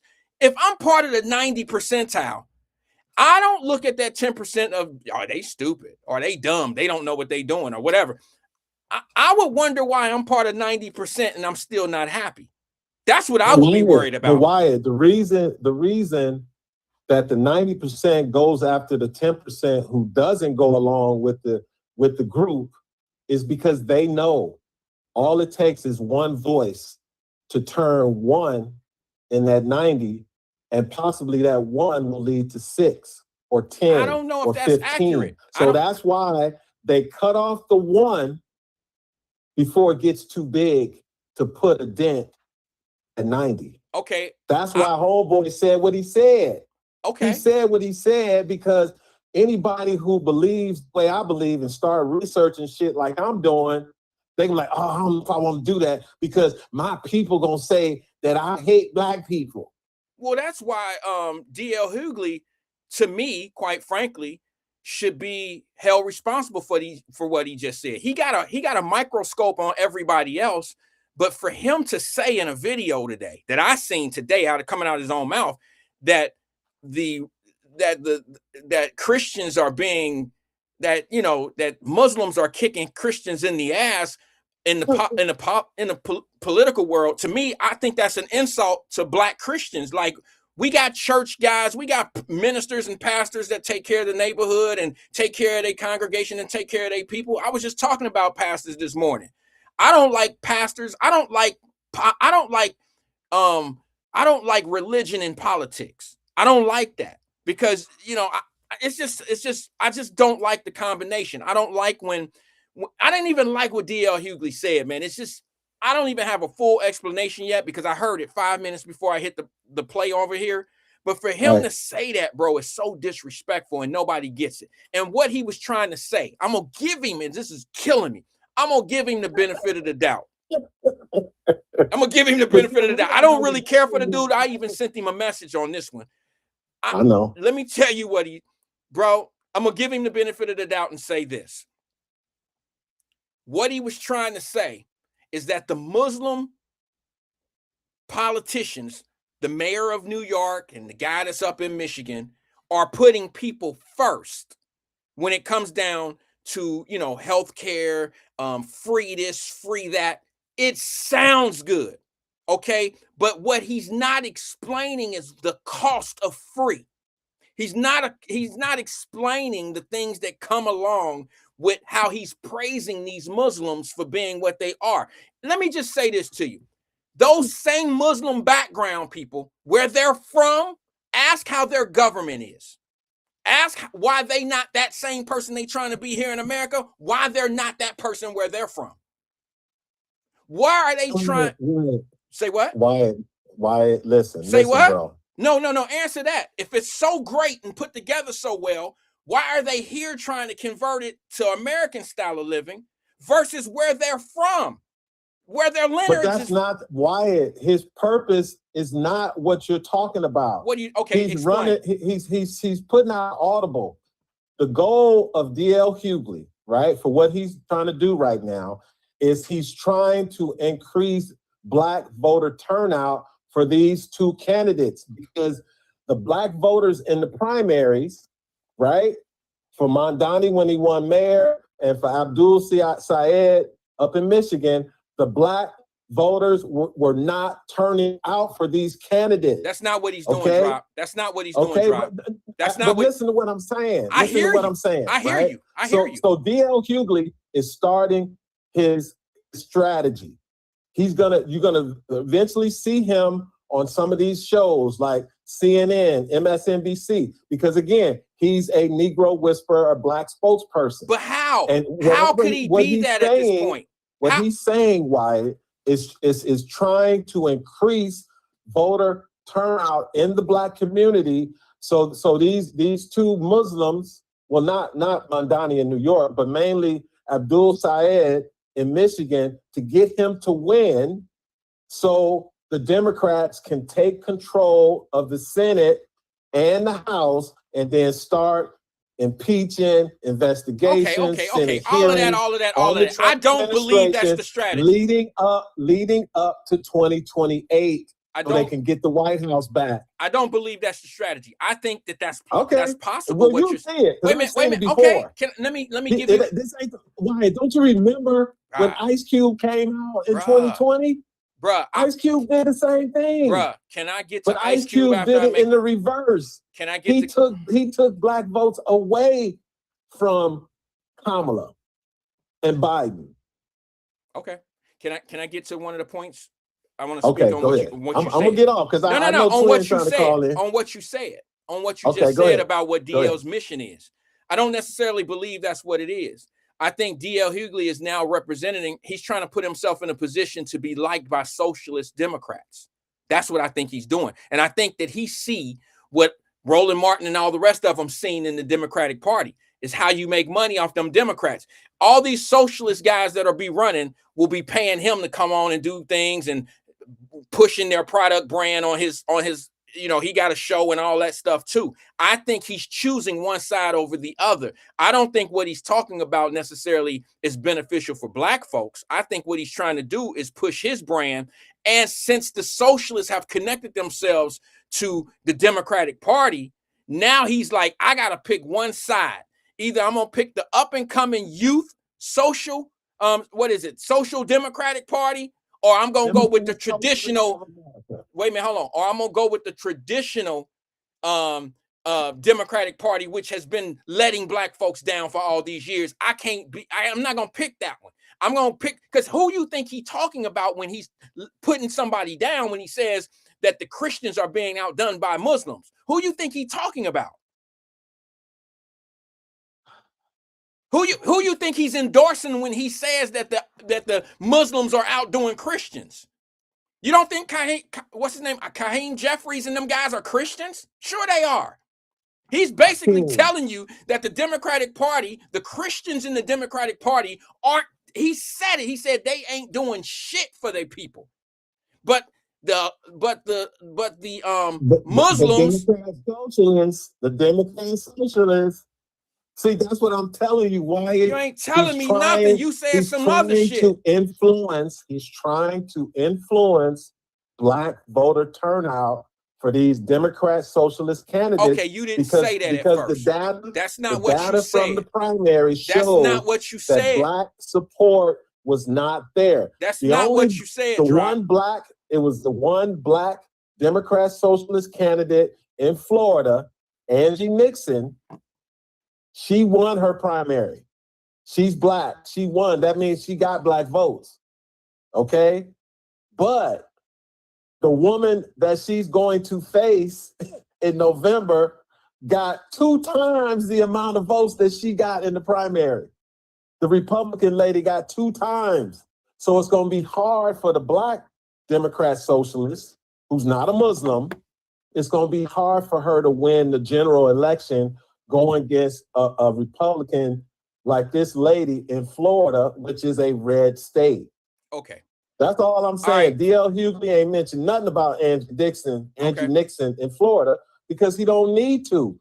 She's black. She's going to get the black vote. Okay, well, but Abdul Sayed in Michigan, he's struggling with the black vote. Why? Well, number one, he should be up by 10 points. Well, the reason why he's struggling is because black folks, they're not necessarily buying the shit that he's selling, bro. That's the bottom line. And I'm so in walks D.L. Hughley. I know. We're on the same page of that. But what I'm telling you, what I'm saying to you, Drop, and I know you like the tongue wrestle. Pause. But I'm just saying, what I'm saying to you, bro, is it should be an outrage from the black community of what, and just for the record, guys, I sent the video of what I seen, what I heard. I sent it to the Wyatt Live Messenger group just now when Drop was talking, so you'll hear it for yourself of how he's saying Muslims in politics, Mandani and all the rest of them, are shitting on the Christians. So in other words, it's okay for him to say that now. He wouldn't have said that a year ago about black people in the Democratic Party. He said about Obama. Say what? He didn't say it about Obama. Wait a minute, hold on, Drop. You breaking up. Say it again. He didn't say anything about Barack Hussein Obama. Of course he didn't. But what I'm saying to you is, why is it so easy for the same people that never said anything before? What's so easy for them to now criticize the Democrat? I hear it all the time now, like CNN is starting to go in on traditional Democrats. And I don't understand, because y'all had a problem when I said the same thing about Democrats. Y'all had a problem. I was a coon. I was a Trumpster. I was this. I was that. Y'all been doing things and giving them y'all vote for all these years. And when a black man say that shit in real time, y'all got a problem with it. But now you got black folks coming out like D.L. Hughley, celebrities, saying that same shit. Even your pastors are saying stuff like that now. They don't give us nothing. If I would have said when I was saying that, y'all had a problem with somebody that was saying that shit. But now all of a sudden it's cool because you can see there's an alternative, which is the social democrats, which I don't understand. If you know what I know, a socialist democrat ain't going to help you. They're going to put black people who are not going to school, who are not prioritizing career, they're going to put you in a worse situation. because you're going to become dependent on all that free shit. And whenever they want to pull the plug on it, it's going to be empty for you. I promise you. Hey, Wyatt, before I go, I know you're probably aware of this, that Mr. Abdul Syed has already put reparations in his mouth. Well, of course. So that should tell you right there, when a Democrat socialist or a Democrat period pulls out reparations card, HR 40, in an election, that should tell you. And I'm telling you, that's why you need race hustlers, Negro spokespeople like D.L. Hughley to try to calm the Negroes down and say, don't be scared of the Democrat socialists. They just like the Democrat. But they're not. But they're not. They are not Democrats. I'm just telling you. They are not. Gonna try it. I used to be a Democrat, Drop. Tried it. I used to be a Democrat. I was a registered Democrat. I voted for Barack Obama. I did all of that, bro. And I did it strategically for a different reason. I wanted us as black folks, I wanted a black man in charge of this country because I put him up on my wall. Just like they put the white Jesus up, I put the black president up. You see what I'm saying? I did all of that. The Messiah.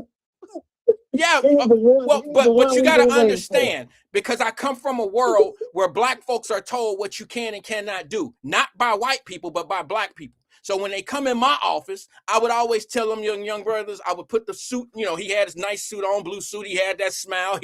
Barack Obama is a cool dude. All right. And I'm looking at him and I'm saying to my people, like, young man, we can be the president. We can be anything. We can do whatever we want to do in this world. All we got to do is believe that we can and put forth the effort. I was doing all of that, bro.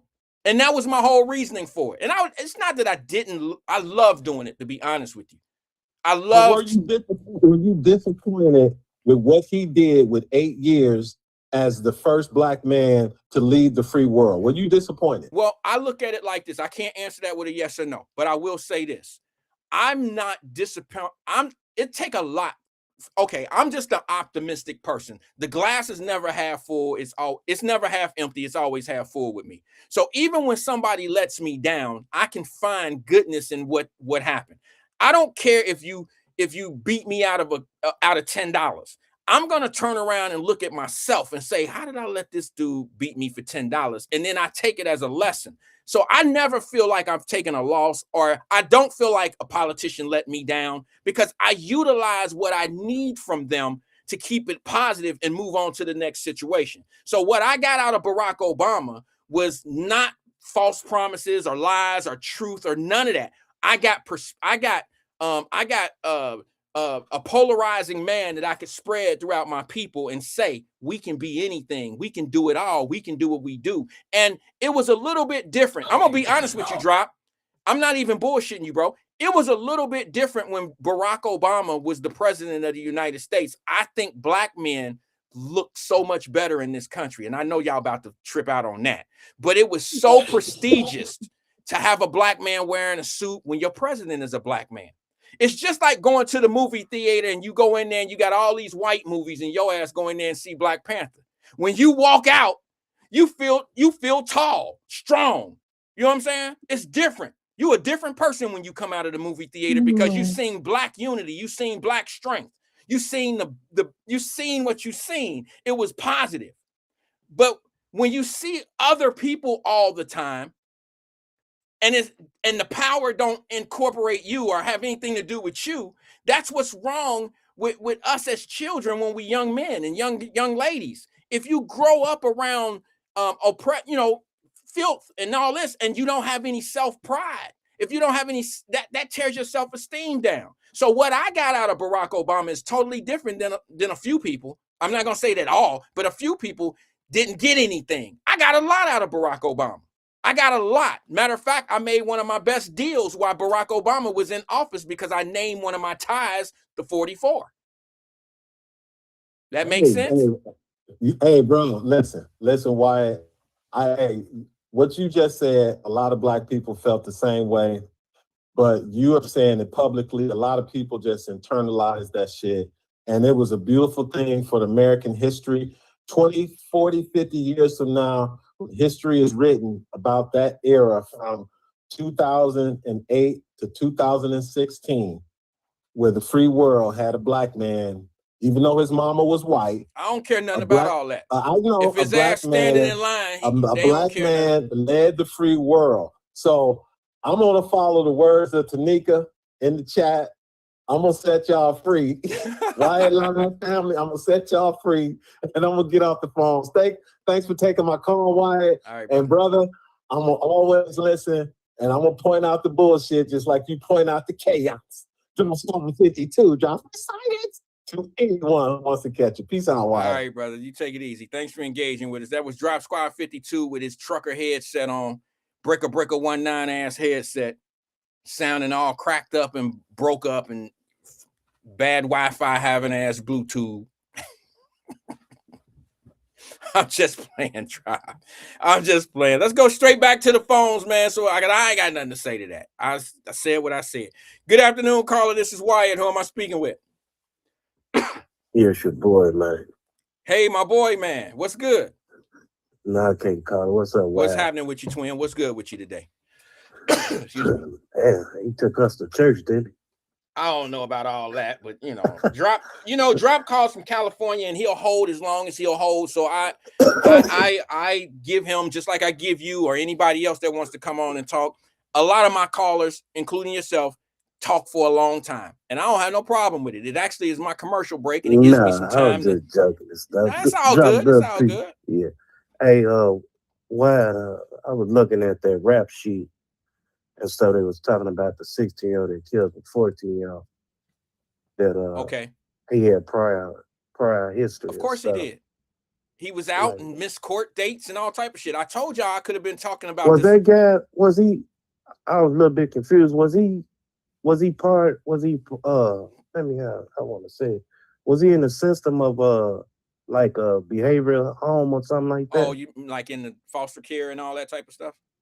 Well, something similar to that, but they got behavior group homes and stuff. Who are you talking about? The victim, or are you talking about the young man that did the killing? The 16-year-old. Yeah.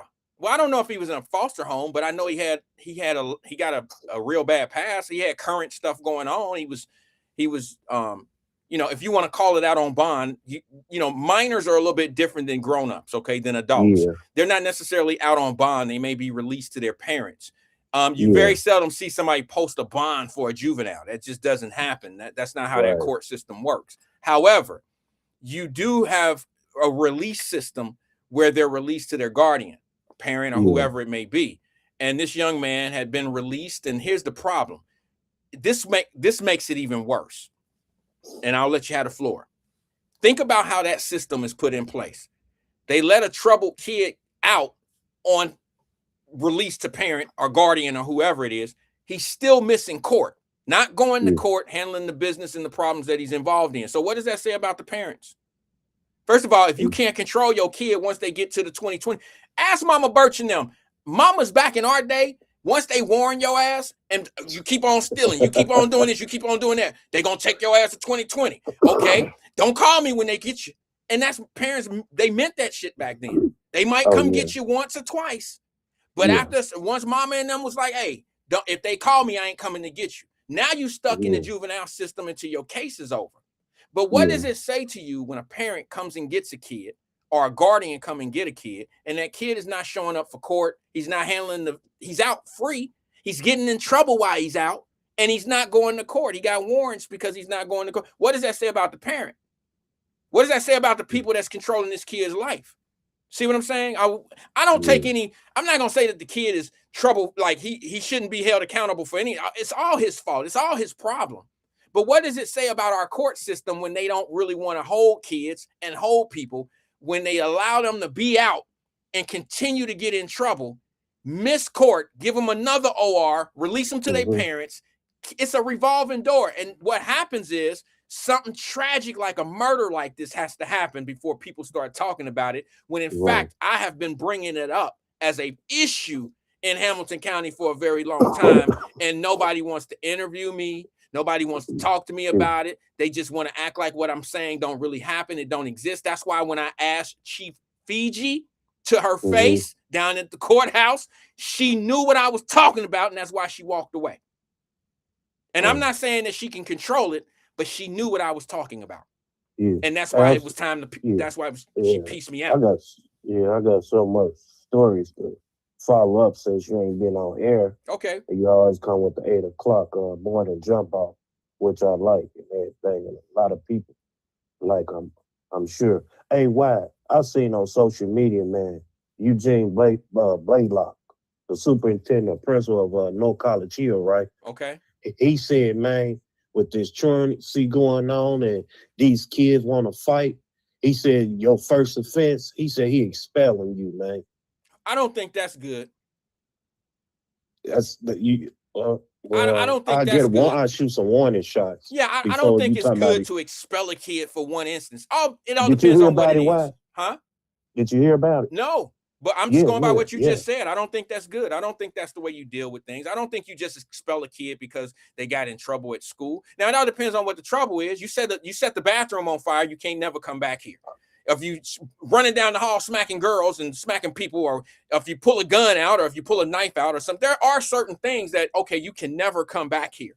But to just put a blanket statement out there like, oh, when you get an offense, you're getting expelled. I don't think that's cool, because there's too many people, there's too many personalities in the school, and things jump off, and innocent people can be held in that type of stuff, but it's like this. You remember how Lean on Me, Joe Clark? Yeah. All the riffraff they was doing and fighting and all that. Yeah. He got rid of the bad apples. Yeah. And that he's drawing off that. He said, enough is enough. Y'all come in here, we look at your test scores and see how you maneuver around in school or at home or something like that. You just a waste of time. So I'm gonna do you a favor. I'm just gonna get rid of you. That's how he looking at it, to my process. How I see it as my point of view, how he's doing. I see, but that's not always the answer. You know what I'm saying? Like, what if when you got your first offense, twin, what if they said life? I mean, you know what I'm saying? What if you would have got life for your first offense, and it was just a minor it was some minor felony. I mean, it may not have been you may have not have killed anyone or did something, but I don't believe in one and dones when it comes to stuff like that. I think that people can learn a lesson from some of the things that they do, and sometimes they have to see the repercussions of what they've done, and then that make them turn around. I don't think that you can fix a person or be part of them being fixed if you just throw them away because they did something bad the first time. I don't think that's cool. What do you think they're just warning shot, like an example or something like this? No, because if you set that as you don't want to teach your kids at home education and you want to send them my way. No, this is not no daycare. No, because when an administrator says something like that, if he does not live up to it, if he does not do what he said he was going to do, then what happens after that time? You know what I'm saying? What happens after that first kid that gets in an incident comes back to school? Now nobody's gonna respect what he said, so he has to live by what he said, or they're gonna respect him. Yeah. Hey, Wyatt, you mentioned earlier about the preachers, about tithing. That was this morning. Yeah. Yeah. Okay. See, I tithe heavy. I pay my tithes and offering and sow a seed or whatever, because the church I go to helps out the Elmwood and Hartwell community, man, heavy. Okay. The less fortunate, everything. Okay. And I donate to the pastor in case what he want, what he need. I just helped out a $14,000 parking to redo the pavement of the parking lot. Okay. They needed $14. They needed $14,000. I'm sorry. You gave them $14,000. No. That was the goal. I'm just playing. I'm just playing. I understand. And then I donated to that and everything else. Then plus people that, man, I mean, they be passing out some good merch, man, for the community. And you talking about a line, it'd be a line Wyatt. Reason why I say this, man, I don't look at it as I'm buying a preacher a Cadillac or a Mercedes-Benz or whatever, a new suitor. I give. That's between him and God, man. That's how I look at it, Wyatt. Okay. I've been doing it since my mama taught me, man, going to church as a shorty. I always been giving, man, and everything. Whatever I receive from God, it's for me. Whatever blessing come my way, it's for me. And I try to help out others, man. And I don't look at it like that. And like the man got the Mercedes, and I don't look at it like that. Well, That's what's wrong with between a him and preacher? God. What's And let me wrong with tell a you this, preacher having a Mercedes or a man, Cadillac or a Lincoln? I that's don't. how people, that I ain't nothing mean, he's wrong with doing his that. job. He If earned he, that because that's a job that he yeah, if do. he want to He's spend spreading his the money on gospel. that, He's not up there for free. well, if he want to See, spend some his money on preachers, that, see, that's some fine. preachers on payroll, some not, and Okay, everything. yeah, People I don't mean, realize that. But Wyatt, let me say this, dog. okay, Reason why churches like this, man, it's a fashion show now. They don't preach like they used to preach. Like, you got preachers that's call themselves ministers and bishop and all that. But and call themselves ordained and whatever, whoever gave them life. But if you go take them behind that back room and spit some knowledge and ask them what's this and all that, straight doctrine and everything from the Bible, and where you go, how did you learn this and where at school and all that? If you ain't got that, man, they can pull your ranking, man. Like who taught you this? What Baptist? What apostolic Methodist? Whatever? Who taught you this? Some people can pull your card for what you do. I mean, this costs money to be a bishop or one of them. Them garments and all that, that's expensive. How much that costs to put on, man? So you can't come up that they not preaching the gospel right. Why? And God said this, and what did God say really? Break it down to me. That's why certain churches are visiting everything, and God said, and you sweating and all that, you ain't said nothing. You got preachers today, minister and all that, want to take you in the back room and say, repeat after me, you go catch the Holy Ghost. How she show, nah. What is you doing, dog? This spirit is not moving in me because you told me speak in tongues? Come on, man. I mean, it's real out there, why? And God's coming back for, a naked church, man. All these false prophets out there out here doing this craziness, man, and telling what God said, and God really didn't say that.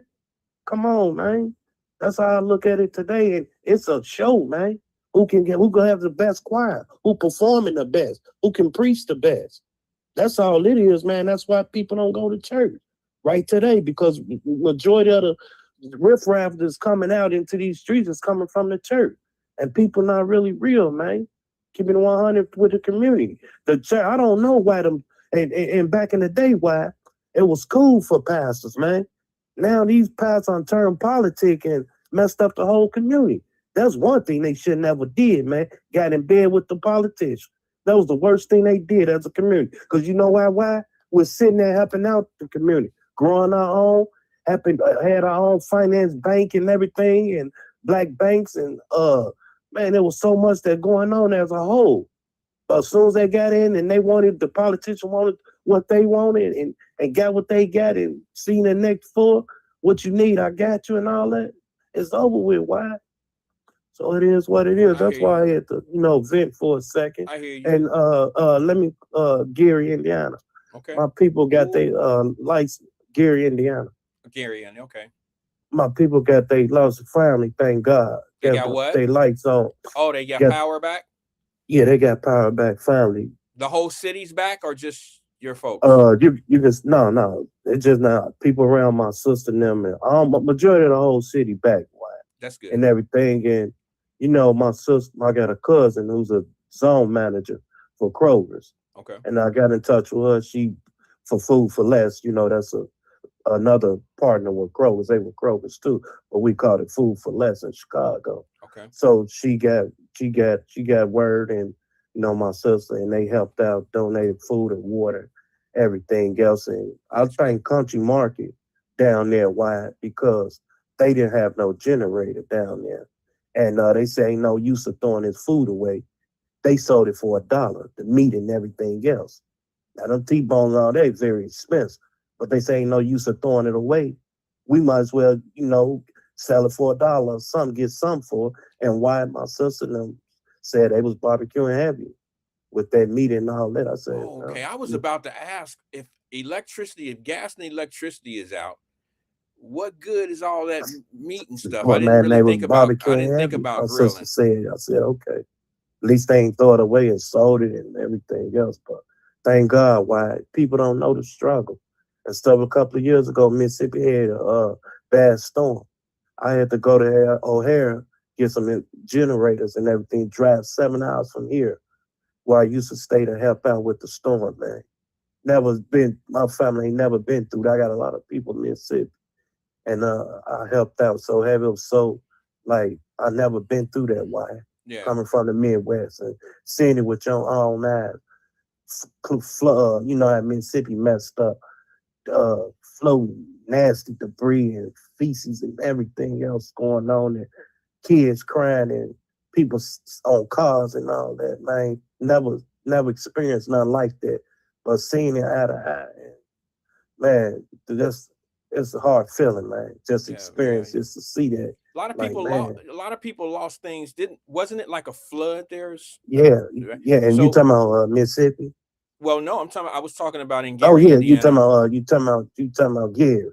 Yeah, Gary got hit Yeah, with. yeah, man. They got hit. They got hit, man. Yeah, and I was not necessarily in New Orleans when the hurricane hit, but I He had was down there. Why? I went after, Okay, because okay, people, okay. I know, I got people there. You know what I'm saying? I Yeah, grew why? up in New Yeah, Orleans, so why? I didn't grow up, but I spent 4 years of my life there, on and off. So I got people that, most of the people, believe it or not, that I grew up with, that I knew in New Orleans, or who I went to school with, most of their family members left New Orleans after that hurricane. All right, they moved Yeah, to Texas. Most of them live in Houston now, or in the surrounding yeah, areas of Houston. And yeah. so I've seen it. And I don't know if you guys remember, but a couple years ago, no, it was more. Boy, this had to be the first year of Wyatt Live. New Orleans got hit with another storm. They got hit with Oh a yeah. hurricane. It wasn't quite Katrina, but they got hit with another hurricane. Yes, they did. And my buddy called me and was like, "Bro, our roofs and everything is gone." Why? I mean, he called me something different. He don't call me why, but he was like, "Bro, it's all gone." So I got on a plane, and flew to Louisiana and then drove to New Orleans. And I remember going live. I don't know, some of y'all may have remembered me going live from New Orleans. I took snapshots and I'm like, look at this devastation. I seen roofs upside down, and foundations just sitting there with concrete in them and homes blown down the street. And I'm like, it was unrecognizable. And so I've seen tragedies. I've seen stuff like this, and I've been part of that, trying to help. And the only reason why I went live, it wasn't because I got some arrows for that. People was like, "Bruh, you shouldn't." And I'm like, I don't care. I think I'm trying to show I was showing how the Boys and Girls Clubs and all the different people that look like us all came to Yeah, New Orleans to help. And it was unity. And that's what I was trying to show. I was showing the yeah, cleanup, how hard it was for those people. And it was so long ago. And I told myself, I'll never do that again. I'll always go help, but I'll never put it on Facebook or social media, yeah, because people don't there's so many fake and fraud people that do stuff. Like I was talking about all those fake fraud people that was talking about, let's go help Gary. You ain't never worried about Gary. Been Gary since the Jackson 5. You know what I'm saying? And ain't nobody really tried to help Gary do nothing. And ain't nobody sending Gary no laptops. Ain't nobody sending Gary nobody sending Gary college funds. They're not sending them grants and none of that stuff. So don't try to act like you sending a few crates of bottled water is about to make a difference in Gary's life. yeah. It's not. Gary, Indiana, I'm talking about, y'all. And I don't Hey, want to I don't want to minimize, the real people that are out here trying to, give back yeah, and help. I'm not doing that to them. It's just the people that just do the clout chasing. But go ahead, exactly. twin. I'm sorry, go And ahead. why? Let me tell you this: that Governor Braun, I want to say Braun. I think I'm saying his name right, of Indiana. Mm-hmm. He's investigating NIPSCO. I think it's NIPSCO, NISCO, the light company that's through Gary, Indiana, like Duke Energy. It's called NIPSCO, I believe. Okay. Well, anyway, he's investigating them. Like, what happened to the flood? What do you call it? Flood what do you call it? Are you Flood talking? environment evacuation or something like that. Why is this happening? This should have been solved years ago. So they're on the investigation, like storms like this and floods or anything that come through Gary like that, because Gary been through that. It wasn't like that 13 days, but they've been through that before a couple of years ago with a snowstorm and the power was out. They was hesitating and all that. And they on the investigation why. And it's been like that, man. Like Michael Jackson used to donate money and all that, but Michael Jackson then, after the steel mill left there, and they had a big meat company through there too, why people don't know. That's how a lot of black folks just go get their meat over there for the low from Chicago because they had a big packaged meat company out through there too. People didn't realize besides that steel mill. After that steel mill shut down, the meat company shut down. And why Michael and them didn't never develop any type of education to drive somebody to the next level after that steel mill dropped. Why? That's what he should have did. All that money donated, help a child out. I can't knock him. Help a child out, fix a kid, broken arm. He should have donated that money and help. Hey, here, Gary. And they never, man, you go, and people don't realize you go through Gary, man, it's a ghost town. You talking about abandoned houses, man, can't be fixed. So, Twin, and I know they selling them for $1. Twin, let me ask you something about Gary, because I know it's close to the Chi. I go through Gary, you know, you drive by Gary. Yeah, my sisters and them stay there. I got sisters and nephews and all that. So now let me ask you a question, because, you know, you drive by Gary to get to Chicago, you know. But, I usually stay there. So now let me ask you this question. They don't have the steel mills there anymore? Hell no. I can look straight through there and through the I see a lot of buildings, but I didn't know those, you know, that look like those factories and steel mills, and you see a ton of them empty, but I didn't know the whole industry was gone. Sometimes over the years, you know, they get different buildings or something. Maybe they relocate. It's a building over there, be lit up and all that. But I don't know.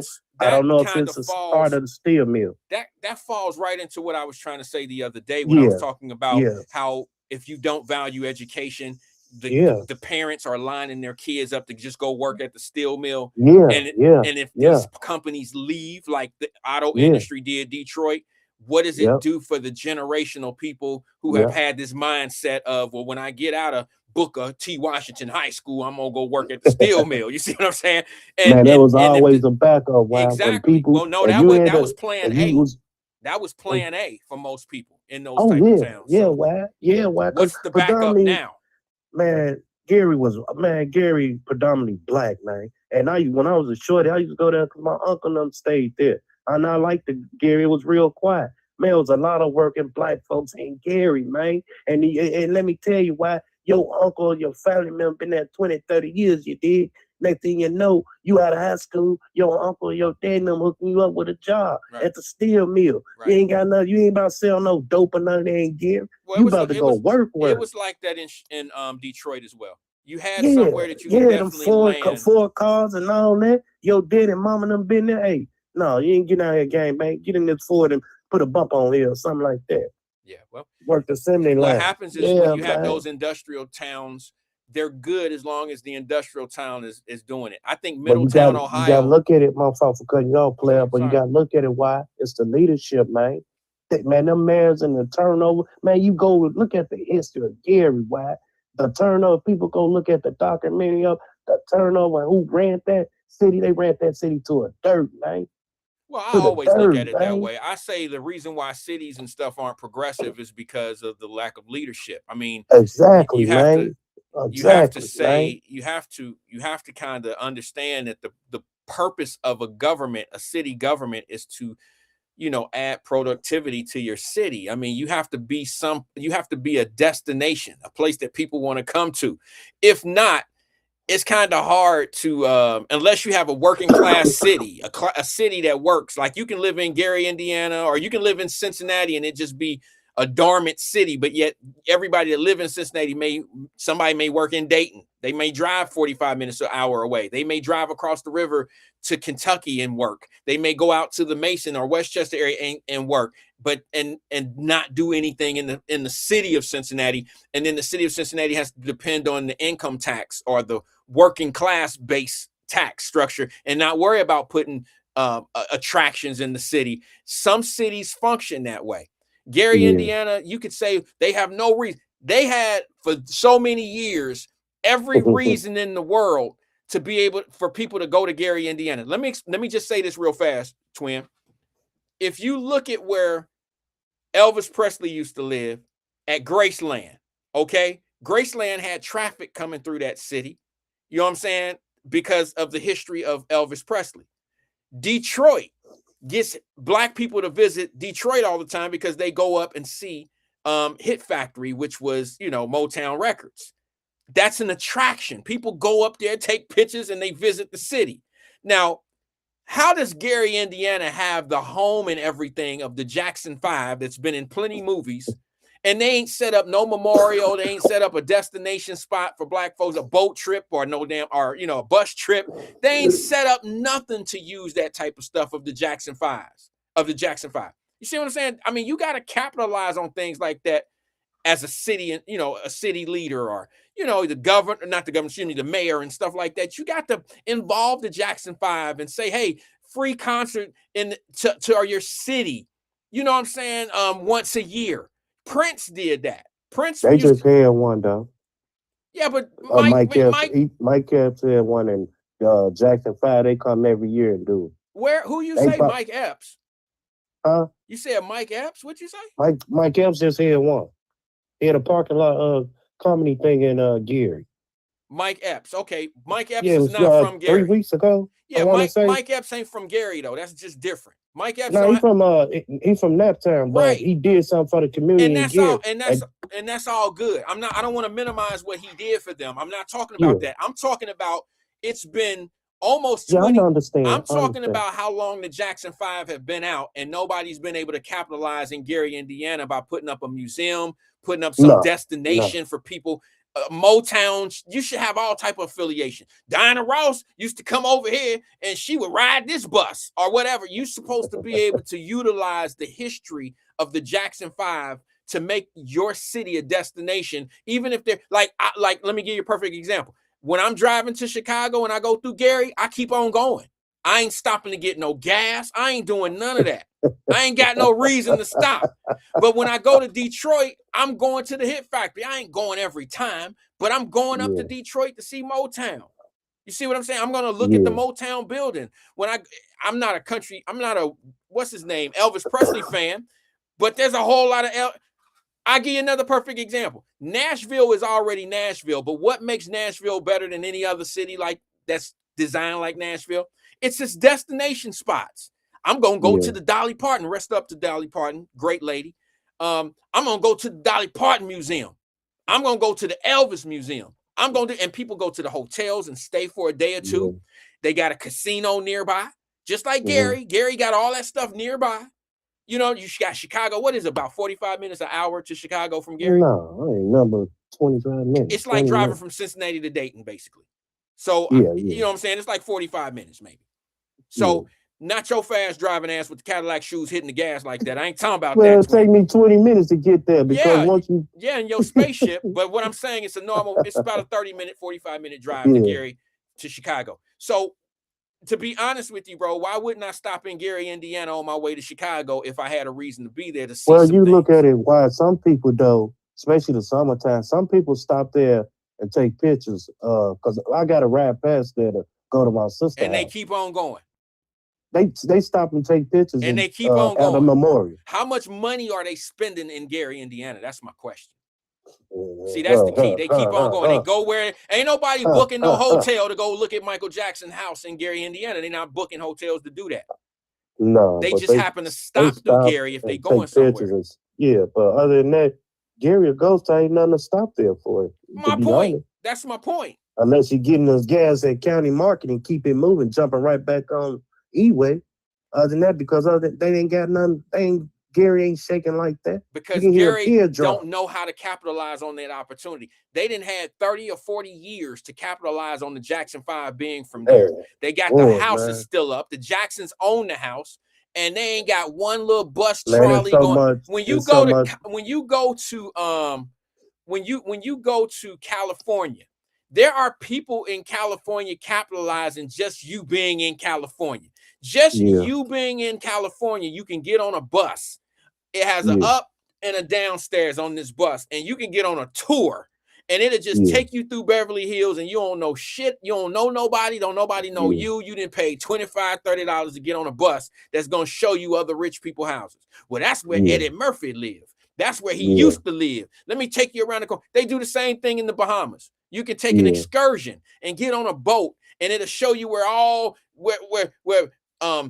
these people who live down there. Oh, that's such and such house. And you in the water, you on a boat tour. That's such and such. That's what's the guy's name who the parrot head dude? That's Jimmy Buffett's house. They go that's some, they show you all these celebrity houses, and I'm like, man, I don't want to see this shit.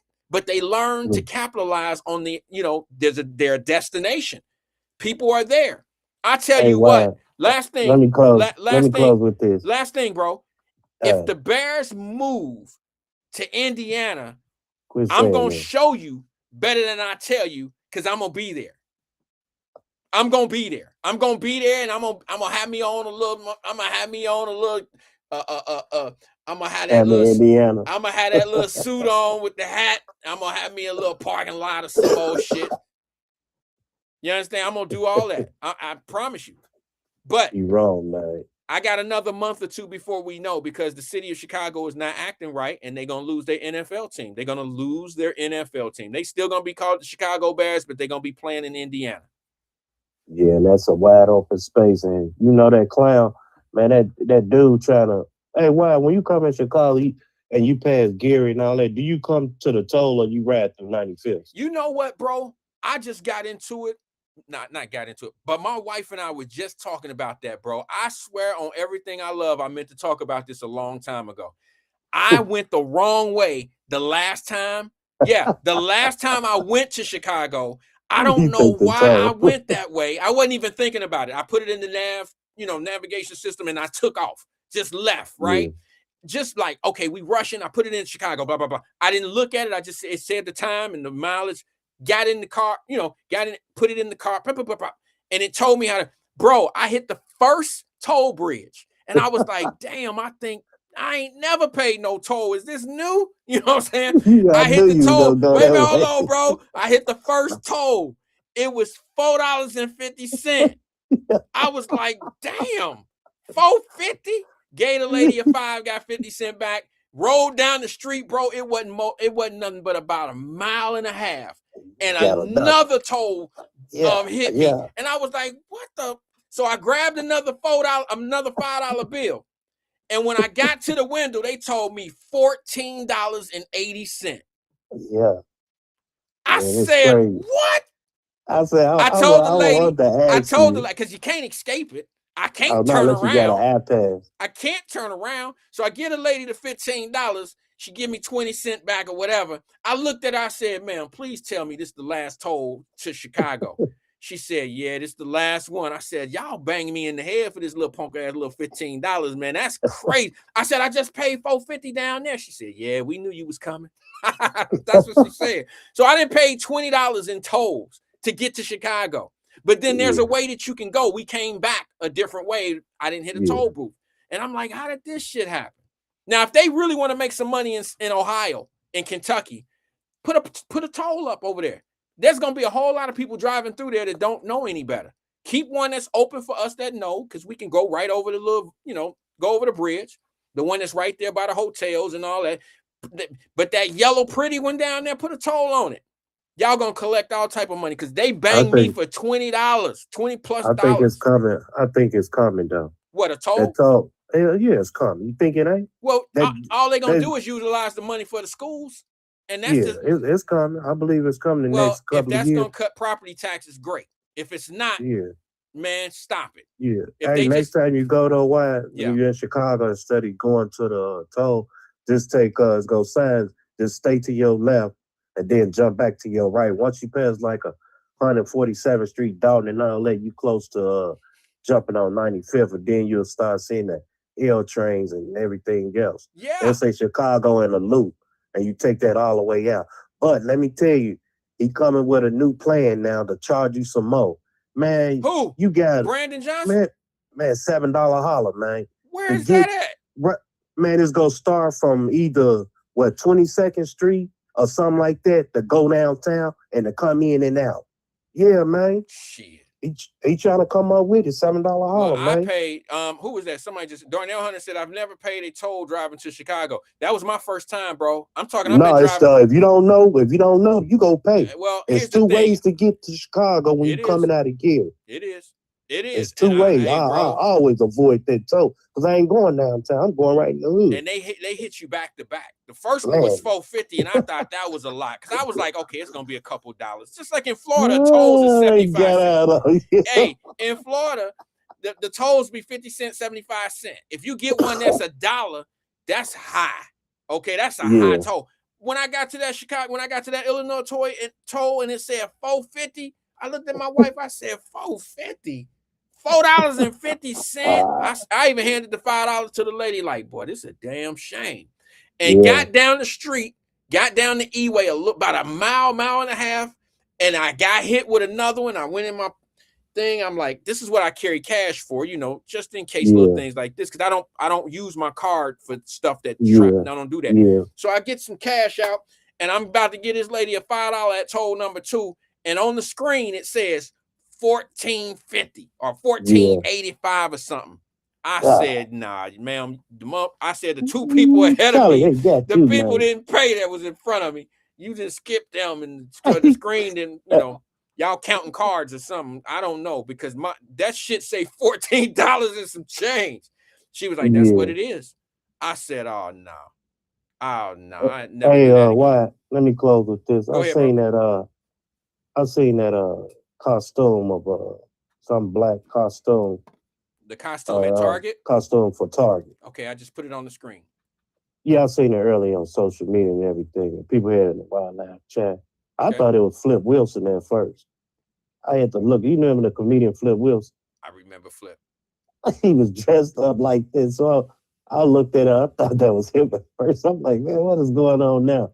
So what is the meaning? What, they go boycott Target now again? I don't know, bro. You know what? I think what happens... happens... Or is that a political thing? Somewhat.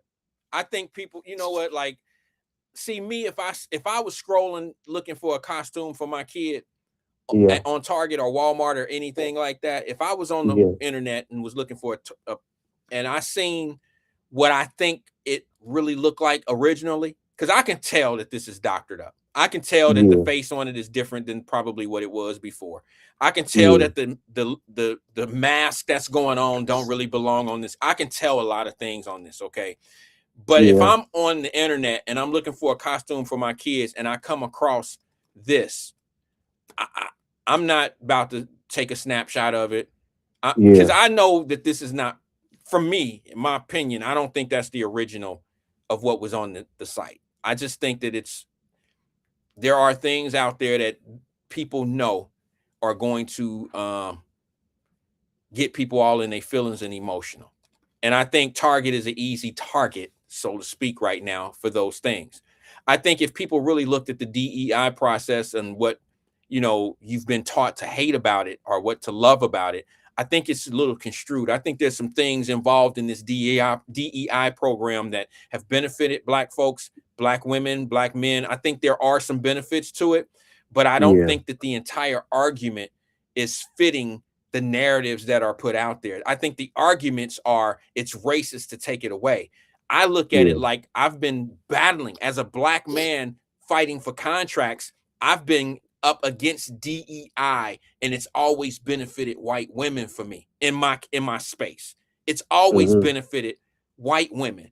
So that means white people benefit, because most of the time the white lady is just an anchor or some type of subsidiary of her husband's company in the first place, and they're just using the DEI program or that you know that association. They're just using that to be able to get these bids, to be able to go under the minority contractor bidding process.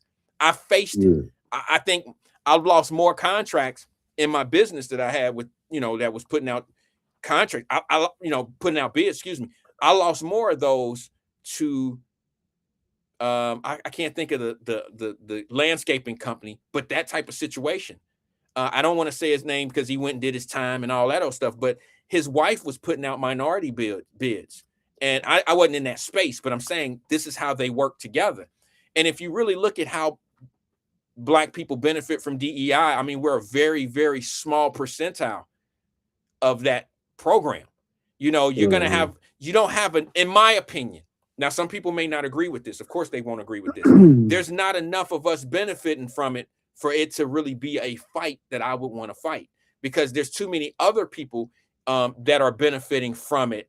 And and I'm talking about benefiting from them from astronomical kind of ways. I'm talking about like business growth. And it's not us that's benefiting from it from a business growth. It's us maybe getting a job, which is cool.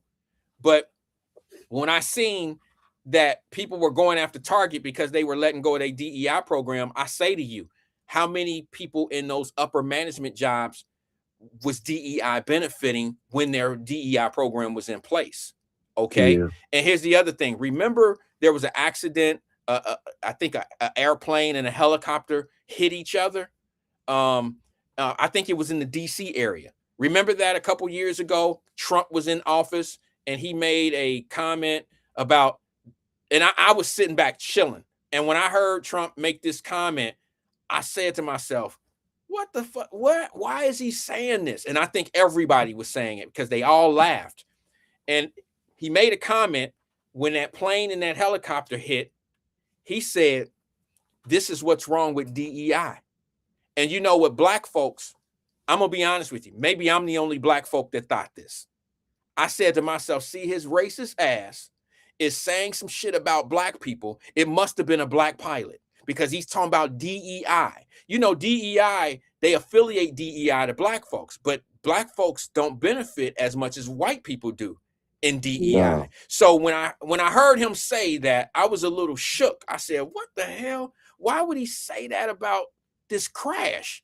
Come to find out, when he was talking about the DEI process, he's talking about the white woman who went through the process of DEI, who was the helicopter pilot, who was not doing, she wasn't trained well or some shit like that. He's not talking about black people. First thing black people did, and Jamal Bryant's and all that old shit, is blame the man for being racist because he's talking about black people aren't suitable to fly planes and helicopters. And, you know, he blamed, it sounded, and even me, I'm not an emotional thing. I don't like take that information from what Trump said and automatically call him a racist without trying to feel through. I did that time. I'll be honest with you. I was like, what the fuck is this racist I thought the same thing when Exactly. I heard that. I'm like, what the hell you want, Trump? Come on, man. But listen, Yeah. when you have people constantly talking about that stuff every day, all day, Exactly. when everything is put in a situation, like when you got people thinking like that all the time, twin, Exactly. it is very easy to not even go past, go collect your 200. You just believe whatever, the first thing coming to your mind is what you've been hearing all day. Okay, not the truth. So it took some time for the story to breathe, for me to understand, why would Trump say that shit, bro? DEI is a plane crash. Okay, so the pilot must have been black, and your ass is you gonna say that it must have been a black pilot. It must have been a, see, because those guys get the information before the media put anything out, any of that. Exactly. See what I'm saying? So I'm assuming, because what he said, this is what's wrong with the DEI program and blah blah blah blah blah. I'm assuming, oh shit, man, this must have been this must have been a black pilot involved, and now he gonna do some shit like try to say that this black trainer, this black pilot must have been through, whistled through, went through training all easy or some more shit. And I was wrong. I was wrong for thinking that way. And then even me being wrong, I admitted I was wrong. I admitted it out on, but there's a lesson to be taught there. And that is when the man said what he said about DEI, he wasn't even thinking about black people. But yet black people think every time he says something about DEI, it's us that he's talking about. And that's just not the case. Now, if that sounds like I'm defending him, I'm sorry that you only one track minded. That's not me defending him. That's just a fact of what happened. Go ahead, twin. I'm sorry. Oh, I was just going, hey, why you ever thought about, so and then another one I saw, Texas Roadhouse. I guess we supposed to boycott that too, huh? I don't know, bro. I just think, I don't know. I always find it suspicious when I hear people say things like that, man, because, business is rough and tough out here. And I wouldn't put it past a competitor to do something like that.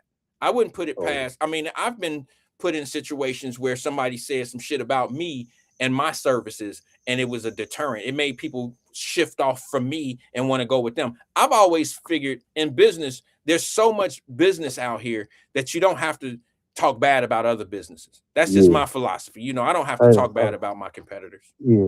Hey, Wyatt. Hey, man, you ever thought about doing a seminar or something like that? For what? A seminar of what? I mean, money making moves. Of who? Money making moves, like you. Man, I ain't trying come to up efficiency and how you build and all that. No, why would I do that? there's people out there that are professionals that do that. And I appreciate the kind I'm word. just saying, since you come with this, how you build like this, make $25 a day and all that, and you got the knowledge and everything you tell us, I just thought maybe have you ever ran the seminar or something like that, how to come up or something like that. That's what I'm asking. Yeah, you thought about doing it. I do it almost every day. It's called Wyatt Live, twin. Man, come on, man. I'm serious, man. You up there playing like that Robert dude that talk about business, finance, and all that. Yeah, those guys are trained and they're professionals at that type of stuff. I don't have a history, no, I don't have any education. I don't have a background of that. I just know how to get to the money, bro. Listen, I'm the type of guy let me just say this to you, bro. Since you've been in the game so long, I'm gonna get I thought maybe you got the decency knowledge of, hey, this how y'all do it like this. I'm gonna put it in proper perspective for you. Whenever I go buy something at IKEA, you familiar with IKEA, right? Yeah. Okay, if I go to IKEA, I probably ain't gonna read the directions. All right, I'm gonna put the shit together because that's how we was raised. You know, my uncle. Oh yeah, I'm gonna read the directions. I might look at the picture and then I'll spread everything out, and I'll probably make it a little bit more difficult for myself because I just don't read the directions. I'll look at the stuff and be like, okay, this is obvious. This needs to there. That leg go there. Blah blah blah. And I might have a couple screws and shit left over. That means something's wrong. But I accomplished it. So when you ask me what I like to do, seminars and stuff, I look at it the same way I do a box from IKEA. I can put things together. I can make money. I can go get a bag or whatever they want to call it. I can do those things, but I'm not really the one to train you on how to do that because it's probably going to be some screws loose at that training. I don't know how to do it the way a proper trained person or somebody that's been directed or who's been schooled to teach people how to do things. All I can do is show you the way that a hustler would do it. And that's just that I'm a hustler. That's all I am. I'm a legal hustler, and I think a lot of my little brothers and my little sisters could do the same thing. They just around some of the wrong type hustlers. And I mean, I met a young lady today. Who, I mean, this young lady was 33 years old. She was with her uncle. Her uncle and I know each other, right? And she was 33 years old and she was in school for all these. This was her third degree. And I had never really met a young lady this polished. She's on her third degree, but she got that hustle in her. She's like, I'm doing this and I'm setting up this. And then I'm in the food truck business with this friend of mine. I'm invested in that. We got the food truck. Then I got my auntie's restaurant up in Toledo. We are in it. And I'm saying to myself, see, this 33-year-old little young lady, little sister, she gonna be the CEO of her own situation one day. She's going to probably leave all those businesses because those businesses, what a lot of people don't understand is businesses work. Okay. And what I mean by that is when you involve yourself in a whole lot of different businesses, you're creating a whole lot of different stuff to come your way. And what people like that do is they get in these situations and they learn a lot. But what that information, what that education comes back to is now you know how to get into the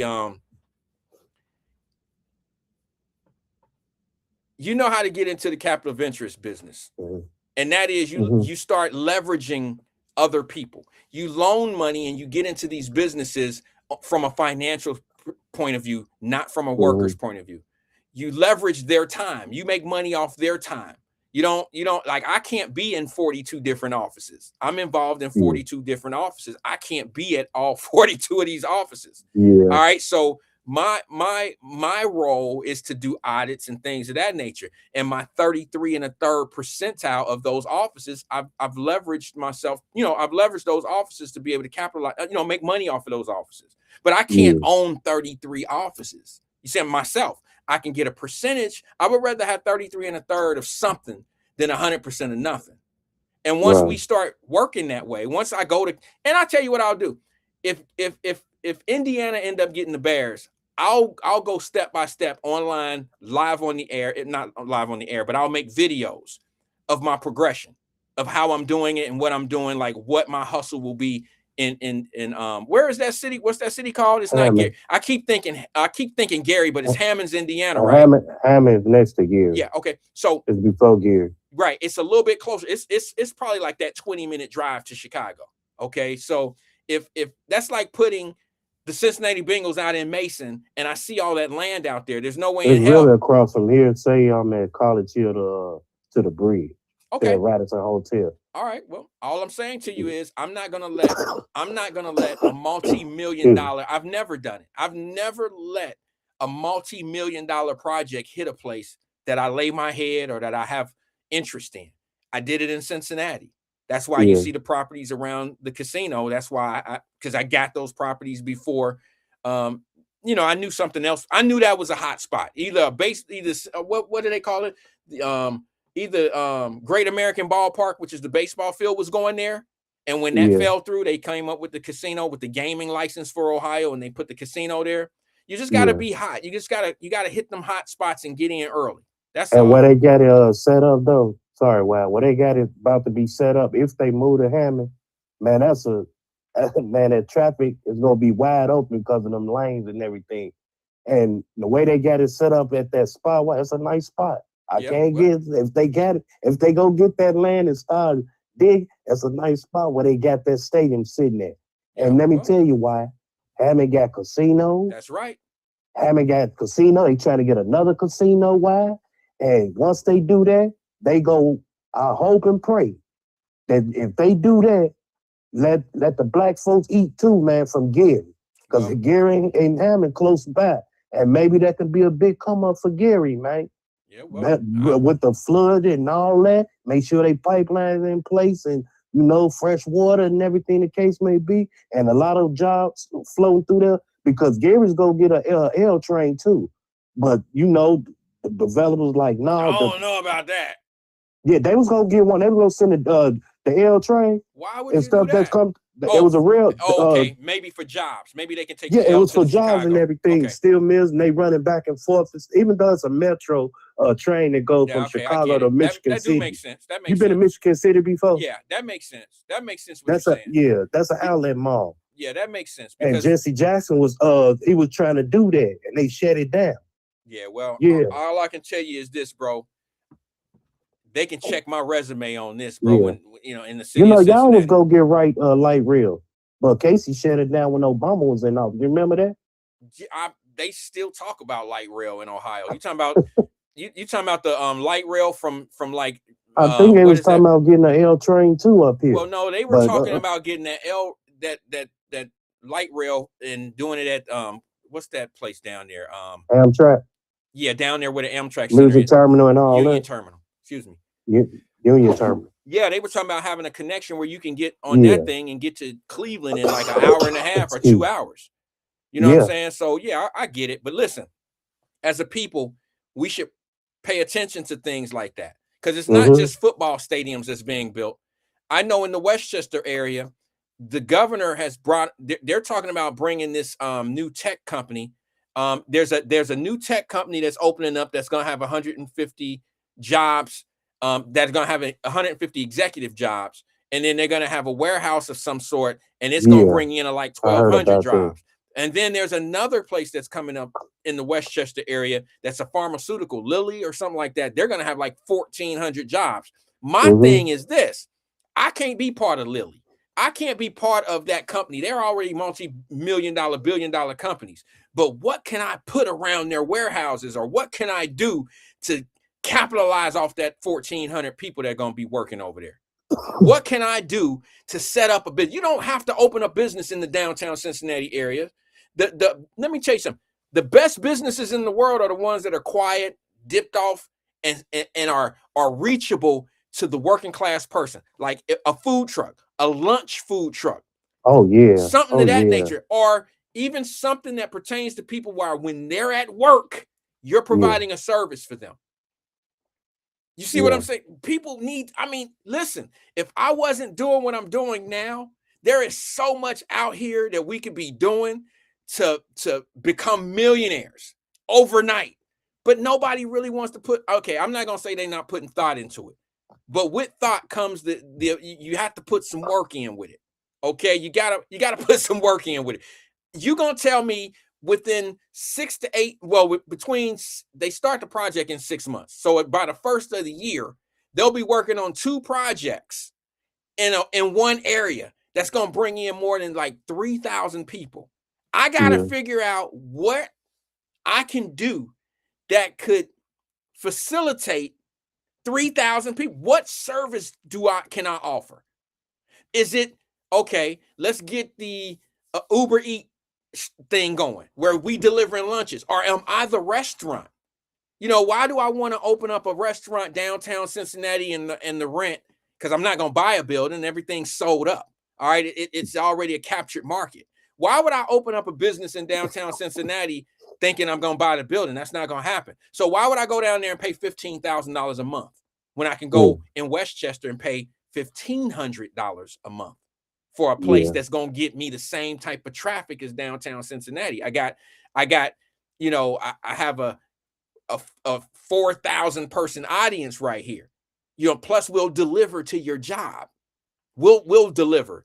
It used to be pizza and Chinese food were the only delivery places. You see what I'm saying? Why not go? People, they just got to pay attention. I'll pick up your dry cleaning. You know what I'm saying? Whatever it is, I'll come wash your car. I'm a detail shop. I'll come drop your car off at our shop. We'll shuttle you back to your office. By the time you get off work today, your car will be ready to go. Oh, they got mobile now, Wyatt. I know, but you can't go on people's property everywhere and be doing mobile car washes. I'm just saying, and the mobile car washes will come up. I get it. But I'm just talking about my captive market right here. Okay, I got a bakery. Okay, you know, whatever it may be, don't just, you know, there are so many other places that you can, sit your business in and come up. You don't have to be in the highest traffic areas, because let me tell you what kills you in small business: overhead. Overhead and inventory is a killer. That destroys small business. Yeah. Overhead and inventory. That's your number one exit. If you ever want to get out of business fast, have your inventory messed up, and your overhead will definitely get you up out of here. Yeah.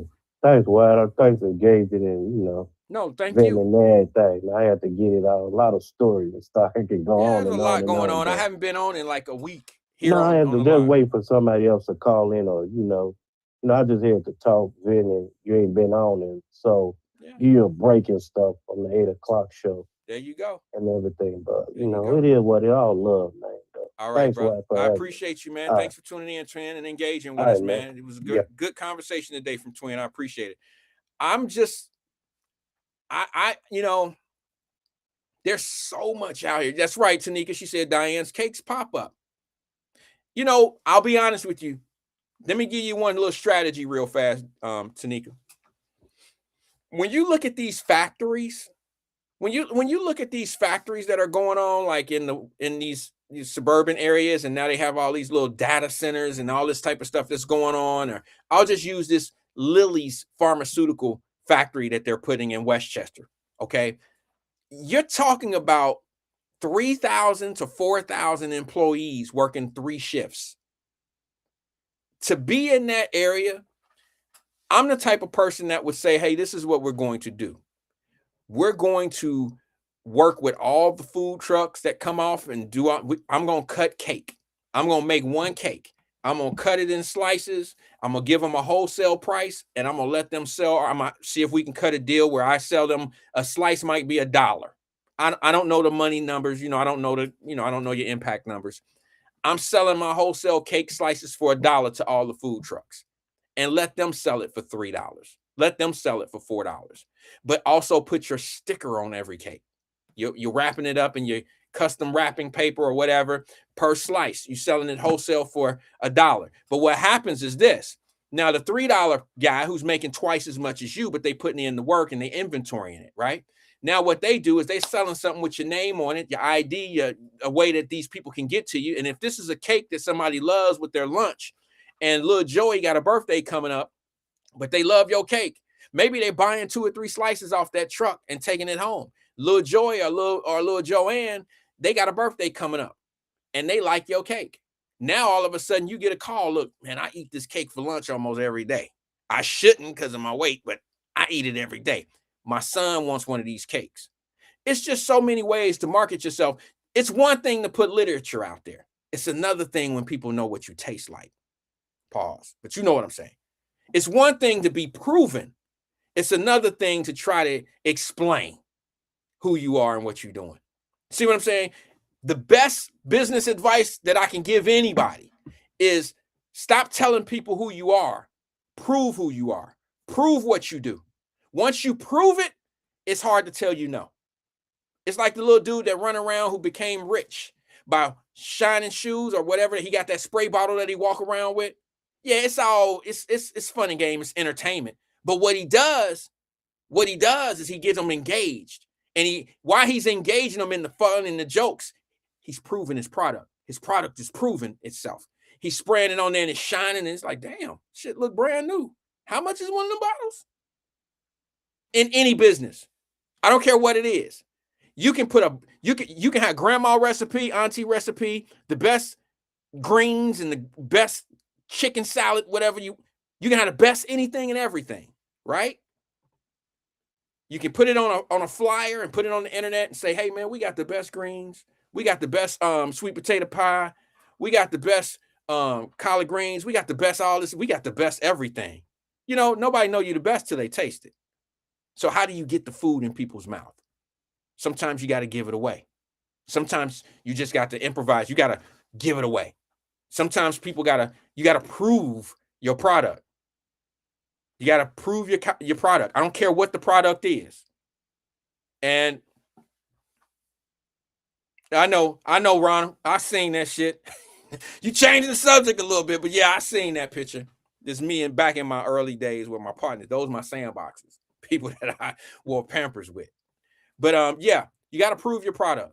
So if I could tell anybody anything in business is stop going, don't overextend yourself. Don't go to a place where you got to have massive inventory and you're going to pay massive rent. What you can do is hit a smaller space, build your book of business, okay? Build your audience, build your customer base, and then move on to bigger spots. Sometimes it's not even necessary to move to bigger places. Sometimes businesses mess up by moving and going into a bigger and larger market. Sometimes they do that. In some cases, the small mom and pop shop is more, I shouldn't say this, but I'm going to say it. I'm going to say it in a nice way. The mom and pop shop is easier to sell. It has less liability. I think why I had a problem saying that is because a lot of my people, we don't get in business to sell them. And that's our number one downfall. Tanika, you're probably one of them. And I don't mean this disrespectfully, but you're not running Diane's Cakes to put it at a price point one day where somebody will come in and buy it. You're not running it that way. You're running it for you to be successful and for you to work it. You're working for Diana's Cakes. That's what you're doing. You probably don't have a strategy in place where you want to do so many numbers and then put the company on the market. That's how you become wealthy in this country. You don't become wealthy by opening up McDonald's as McDonald's. You open up a small hamburger shop like what McDonald's used to be before they were a flagship of McDonald's. You understand what I'm saying? McDonald's became big through franchising, but that's not really our thing to do. If somebody comes by and offers you $1.2 billion for your company, that's because they're going to scale it to a level that you could never do. I could never scale my business to a point of a $1.6 billion, $1.7 billion evaluation. I could never do that on my own. I don't have the manpower. I don't have the distribution. I don't know the right people to push a business into a $1.6 billion evaluation. But there are people that do that. And you just got to know when you're out. So you have to start a business thinking in mind, I got to sell it. My goal is to buy this, is to build this thing to sell it. And we don't think that way. We all think that we're going to build a business and this is what we doing. And we're going to leave our kids something because La Rosa's and them guys did it, but they franchise those things and they're a small scale. La Rosa's is my favorite pizza place ever. So I'll use them as an example. And this is not a knock or none of that. La Rosa's could be a much bigger organization. They just don't want to be. Because here's the thing. If they wanted to be larger, they would have to sell it. They can't scale to a $2 billion, $3 billion evaluation. They're not that big. Hometown, they're huge. But La Rosa's couldn't, They're not going to get a $4 or $5 million $1 billion evaluation because they're too small. But there's somebody, I guarantee, I would guess to you, if I had to take a guess, they've been hit to sell. LaRosa's is too successful for a VC not to come in and say, look what we can do. I think the fact that Buddy LaRosa is still alive, bless his heart, and he started it, and it's a family-ran business, I think it's like anything else. You don't get rid of something while that person is still with us because it's what they have. It's what they started. And he's put everybody, meaning his family, in a winning situation. But it's just like the Bengals. They'll never sell the Bengals while Mike Brown is alive because his father started it. And he is, the Mike Brown guy, it's Mike Brown now, right? He's still alive. But do you really think Katie and them gonna look at the Bengals the same way the people that started it? No, they're not. If they get a $2 billion, $3 billion evaluation, they might put the team on the market in the next few years if Mr. Brown passes away. They may do that. And if you look at the way that the Bengals are situated, it's no different than what I've been saying. That organization has been built to be able to be sold. Think about what I'm telling you.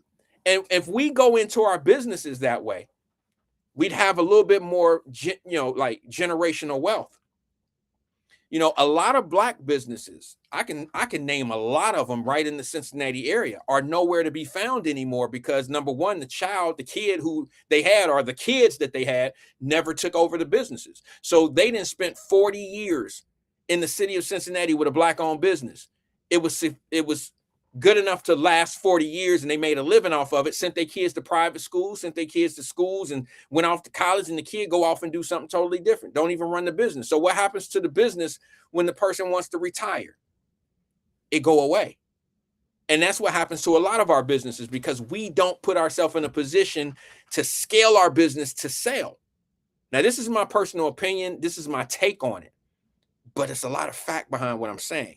There's a lot of facts behind it. I knew dry cleaners. I knew restaurants. I knew bonding companies. I knew a lot of companies, older people, Vince Martin, all those guys had companies that lasted 20 and 30 years. And then when the kids went off and became bookkeepers or did something that was totally different of the business itself, the business just went away.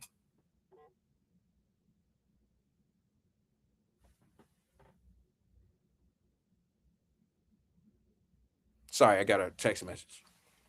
And I just think that I don't even know if certain people are teaching that. It's one thing to teach somebody how to get your vendor's license. It's one thing to teach. I'm talking about the basics because you can do this online. You can do it on your own. You can walk downtown to the federal building and get a VIN number or a vendor's license at the city building or whatever. You can go do the very basic things. But what comes along after the basics are the things that you really need to know to be successful in the long run. And that's what we're not being taught. A lot of us are opening up stores and opening up this and opening up that. And let's just say this. If I opened up a clothing store, like let's just say if I opened up a store that was tennis shoes, okay?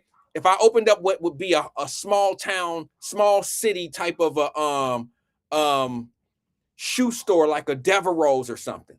Let's use Devereaux's as an example. Devereaux's will never scale because Devereaux's didn't sell Devereaux's. Devereaux's sold Nike tennis shoes. They sold everybody but themselves. So in order to get yourself to being viable in a market where somebody wants you, you have to be the brand. You have to be the product. All right. And what I mean by that is this. If I'm going to have some Nike shoes sitting here, if I'm going to have some Nike sweatsuits, then I should have some Devereaux shoes. I should have some Devereaux sweatsuits. So when you buy, I have to have more than other people's brand to make myself, attractive. Anybody can open up a store with Nikes and K-Swifts and Reeboks and, anybody can do that. What makes your business special? What comes along with with the name on the building? What makes your business worth more than just Nike? See what I'm saying? And a lot of us, we just don't do that. All right. If you open up a hamburger shop, you got to have a catchy phrase. You got to say Big Mac. You got to say Whopper. You got to have some catchy phrase. You got to have something that adds your name, it adds value to your name. Okay. So when people say I'm going to Deanna's hamburger spot, nah, I ain't going to Deanna's hamburger spot, damn it. I'm going to get me a Queen burger. I'm going to get me how many times have you ever said I'm going to McDonald's versus I'm going to get me a Big Mac? You feel me? Now, some of us say I'm going to McDonald's, I'm gonna go to Mickey D's. All right, whatever. But when you think of McDonald's, what do you think of? You think Big Mac. You think of the sandwich. And you might not even be going for the Big Mac. You can be going for the chicken nuggets. But when somebody say, oh, I'm going to McDonald's, somebody who hear you say that, they think, oh, he's going to get a Big Mac. And I think that I'll give Tanika another example. Tanika needs a specialty cake. She needs a cake that defines Diana's cake. You see what I'm saying? You have to have a trigger, something that makes people think of Diana's cake. Okay? You have to have something like, you have to name something your specialty, and it has to be the thing that everybody wants. And everything else on the menu is just something else that's there. Just like McDonald's. And what happens is you go get the Big Mac at McDonald's, right? You love that Big Mac, but guess what happens? They love your fries. Now all of a sudden people rolling up on you and like, hey man, shit, I'm just gonna get some fries. That's what happens when you specialize in one thing and it make other people, it make people pick up other things when you're there. You know what I'm saying? Certain things are specialized, but they're not necessarily your best. People find their best once they get to you. Once you make one thing proven, it opens the door for everything else to be proven. If you have a product, the easiest way to sell it is to have a proven product. I give you a perfect example, and then I got to bounce up out of here, y'all. Who all watches Shark Tank? Anybody watch Shark Tank on here? I haven't watched it in a long time, but I watched it for a very long time when I did watch it. Okay. One of the things about Shark Tank is you can have the greatest idea or the greatest product in the world. But what do they want to see? Capital Adventures, that's what I do. We want to see the product prove itself. Some people have great ideas and don't have the right people behind it and this and that. A lot of people you can see potential, but potential costs VC. It costs us a lot of money. Okay. Potential costs a lot of money. Proven don't cost as much. A proven product don't cost as much. I give you a perfect example of a proven product. You, Tanika, could say to me, Wyatt, I need $20,000. And I'll say, for what? Well, I think if I can make this amount of cakes, I can get these in Kroger. Okay. And I'll say, you think? Yeah, and I taste your cake and I say, wow, these are good. Oh, this is good. This tastes good. This got potential to shake up the world. But then I give you 20 grand and we don't sell nothing but about $5,000 worth of cake. I lost 15,000 because of the potential that I seen. But now let's say you come to me and say, hey, Wyatt, I need $20,000. I say, what you need it for? And you say, well, I have an invoice from Kroger for 3,000 cakes. And it's going to cost me $18,500. Plus I need the other $1,500 for shipping and shipping properly and blah, blah, blah. See what I'm saying? So now I give you the 20 grand because your product is proven. What makes it proven? The invoice. The invoice tells me that they know what they got coming. It's been proven itself it's proven itself somewhere down the line because they took the time to order from you because they believe in the product because they're spending their money. Now we can't lose. The invoice is like cash. I look at your invoice. I say, well, listen, I need 20%. So basically I'll give you $20,000 and you give me $24,000 back. That's not quite how it will work, but I'm just using this microwave type of way of getting this thing out. I give you the 20,000, I don't care what the invoice look like. Your invoice could be $42,000. They're spending $42,000 with you. You need 20 to make it happen. And I say, okay, I'm gonna give you the 20,000 on a 4% on a 44% return. Or 40%. I'm sorry, I said 20, and it's gonna be 20. It will be 20. So I need $4,000 on my 20,000. It's basically it. See what I'm saying? So if I give you the 20,000, I don't care that you made $17,000 or $18,000 profit. That's your business. But now me, I'm going to say, okay, so when do we start the next invoice process? And what I'm going to do is I'm going to tell you, I'll be honest with you, Tanika, this is how I am. I would say, since you have an invoice for $42,000, this has a proven track record, right? So you'll say, but Wyatt, I need 20,000. I may say, listen, I'm going to give you, can I give you $50,000 and then we're partners? I'll take 33.33% of your company, but I'll give you 50,000. That gives you 30,000 over the invoice plus the profit you make on that invoice. So now you have startup money. You pay for all the time and effort that you spent all these years for developing this company and putting it in the position that it's in. And now you have a partner like myself, where when invoices like this come up, you don't have to go anywhere to find the money. The money is right there. And then we become partners. I invested in a proven product. I didn't invest in a possibility. I didn't invest in potential. That's not how that works. And that's why when you watch shows like that, that's the position that they're taking. They're utilizing their resources to be able to move that company, and they're pretty much investing in that person. I don't care how good a product is. A product could be the best thing in the world, but with the wrong leadership and with the wrong, owner or the person that's putting it all up, that person is more important than the product. Because if they're not doing good business, it'll tear a good product all the way out. It'll just tear it up. It'll be a waste of a great thing. So in most cases, a lot of VCs are actually investing in the person. Okay, if I ever see some little dude, there was a couple little dudes that had a great thing going on in St. Louis. No, actually, it was Chicago. It was at the Navy Pier. Y'all know I dealt with Mad Capper. I'm the one me and Mad Capper did business together. There was another little guy that was there who sold, he sold clothes, and he made his own little thing. And he had these little, he had a certain design going on that was good. He printed t-shirts and this and that. And I sat down and talked to him. He was doing massive numbers. He was doing really good numbers, but he didn't like what I was saying to him because he was in an area. Well, sometimes being young can disable reality. Okay. Because you're successful in an area doesn't necessarily mean you had the best product in the world. You could just be at the right place at the right time. You're in a district. You're in Navy Pier. For you guys that don't know about Chicago, Navy Pier, it's kind of like, if you can afford to be there, you're not going to lose. You're not going to miss. All right. It's almost like selling water at the desert. All right. You can have a t-shirt that just says Chicago on it. Somebody going to come give you a hot ass $10 bill for it.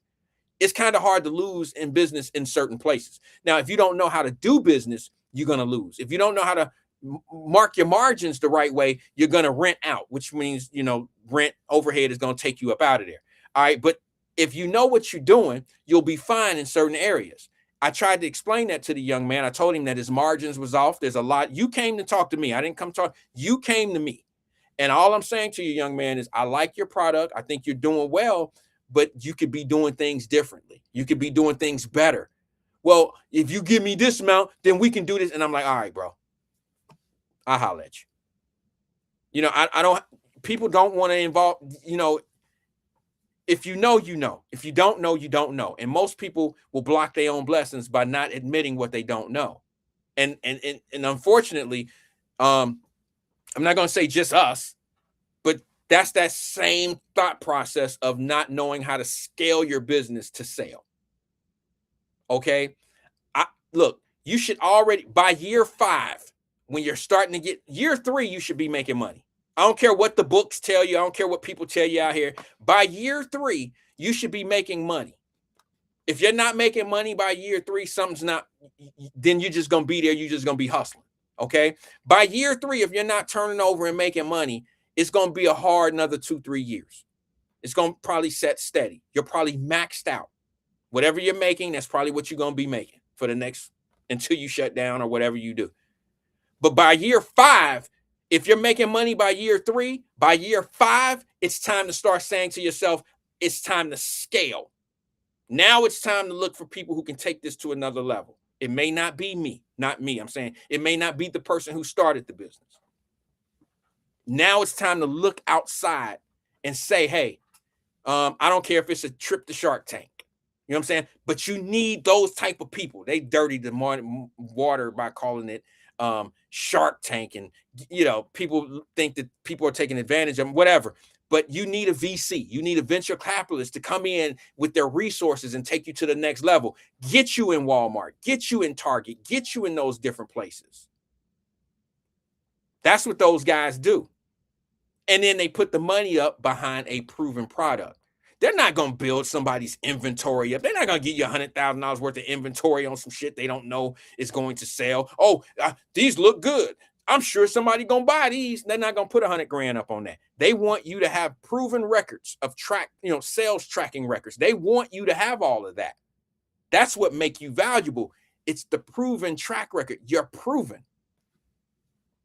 That's what it is. So, Twin, I don't know if that's what you were looking for. You know, some people say that I should do that type of stuff. I don't feel comfortable. I have to feel comfortable in what I'm doing, and having these conversations at a center, convention center or whatever, and asking people to come. I don't do well selling myself with stuff like that. All right. And I'm not going to fool myself. I'm not that type of guy. Now I'll come in and talk to your school. I'll come in and do that. And I'll tell people, you know, how to do this and this and this, that. But am I going to put my name on the marquee and say, come listen to me? And this is how you get out of this. And this is how you do. No, I don't. I'm not even that way with Wyatt Live. And I've been doing it for 6 years.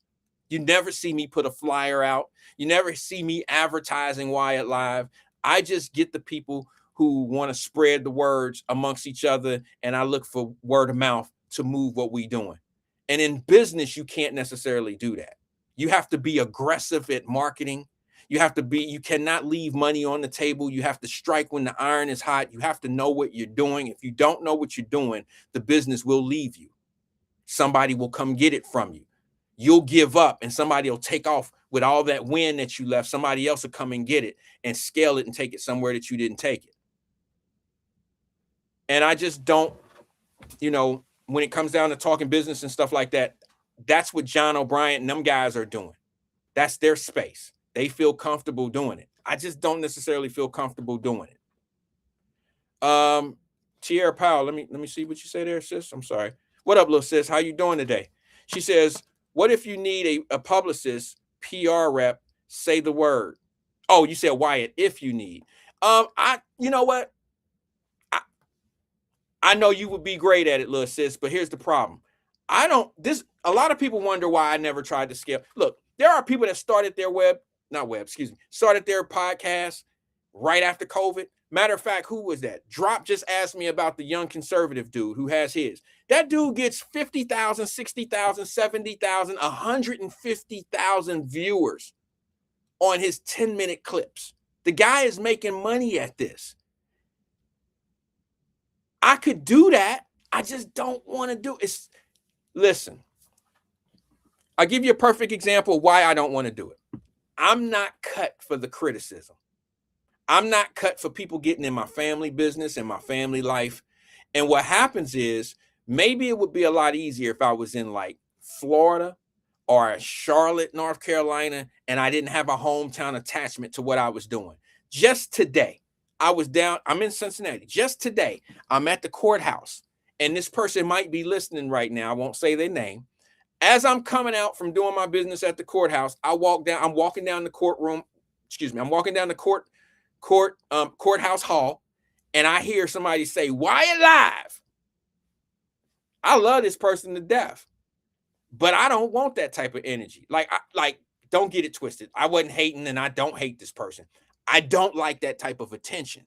That's what I'm trying to tell you.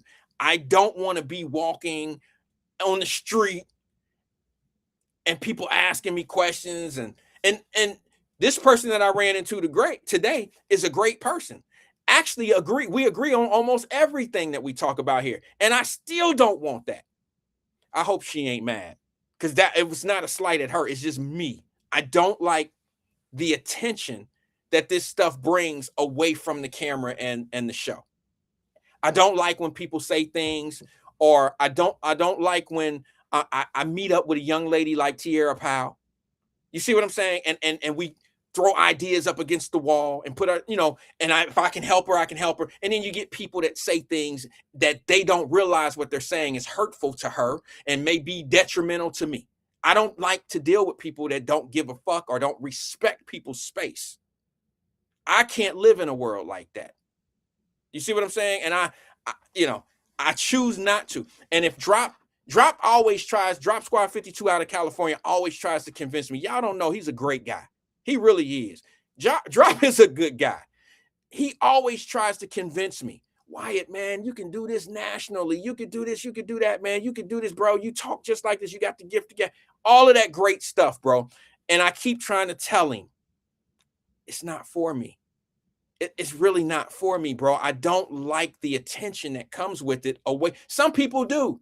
Some people I got to say what I got to say. I'm not trying to be, I'm not trying to be rude or nasty or against somebody, but there's people in radio that love the fact that the city love them. And I would love it if everybody loved me. But what comes with a lot of love comes a lot of hate. I'll be honest with you. I couldn't be Mr. Ware. Mr. Ware has a family. He has daughters.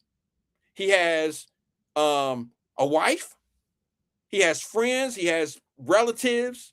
And it's kind of hard to be the person that people talk about in the city, whether it's good or bad, because your family going to hate on you if it's too good. I'm talking about cousins, nephews. They going to hate on your ass. And then some going to love you. And then when you tell them no, they going to start hating your ass again. Okay. And then you get I'm telling you, where there's a ton of love, there's a ton of hate. I'm not built for that, y'all.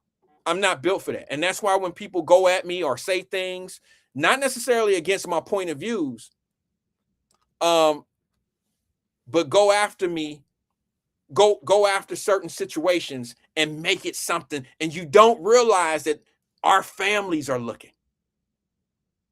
See, it's disrespectful to me, and I don't handle disrespect very well. Y'all kind of know that. I ain't saying that I'm kicking everybody's ass, but I'm willing to get my ass kicked for my family. I'm willing to, I'm not perfect. And I'm not going to let somebody put me out there to make me look a certain way where I'm answering unnecessary questions, or that other person answering unnecessary questions. And here's my thing.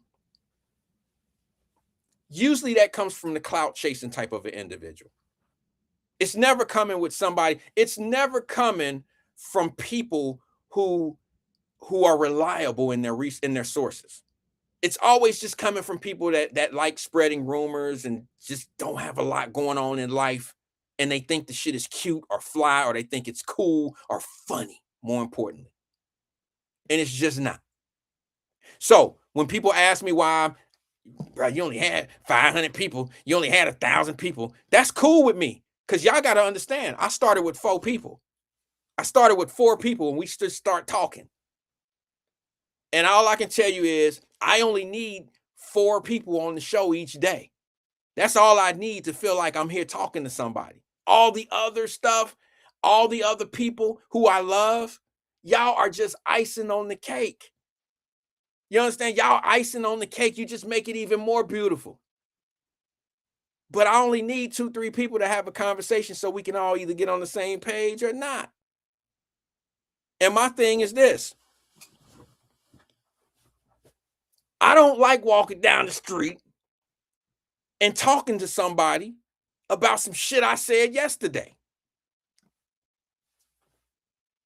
If you want to talk to me about what we talk about on the show, call the show. I ain't trying to be in line at the damn store, at the courthouse, the little deli. I ain't trying to sit there waiting on my sandwich and people walking up talking about some shit. Hey man, what's that shit?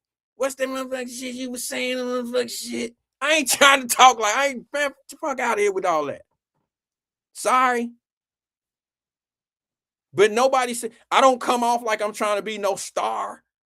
I ain't never done that. This is conversation. I ain't never done that. I guess my intro is a little stardom a little bit. I ain't gonna lie, because I like that type shit. I do like that. I like the music. I like that. But I ain't gonna get on and introduce myself like the hater on 5 Heartbeats. You know what I'm saying? Who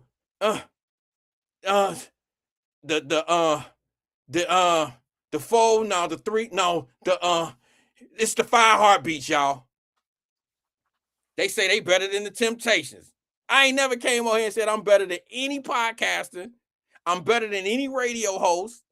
I'm better than any TV host. I ain't never said that. And Drop Squad 52, and for those that think like him, who think that we can be bigger and better, well, you got to want to be bigger and better. I talk about that in product. I talk about that in business. I talk about that in everyday life.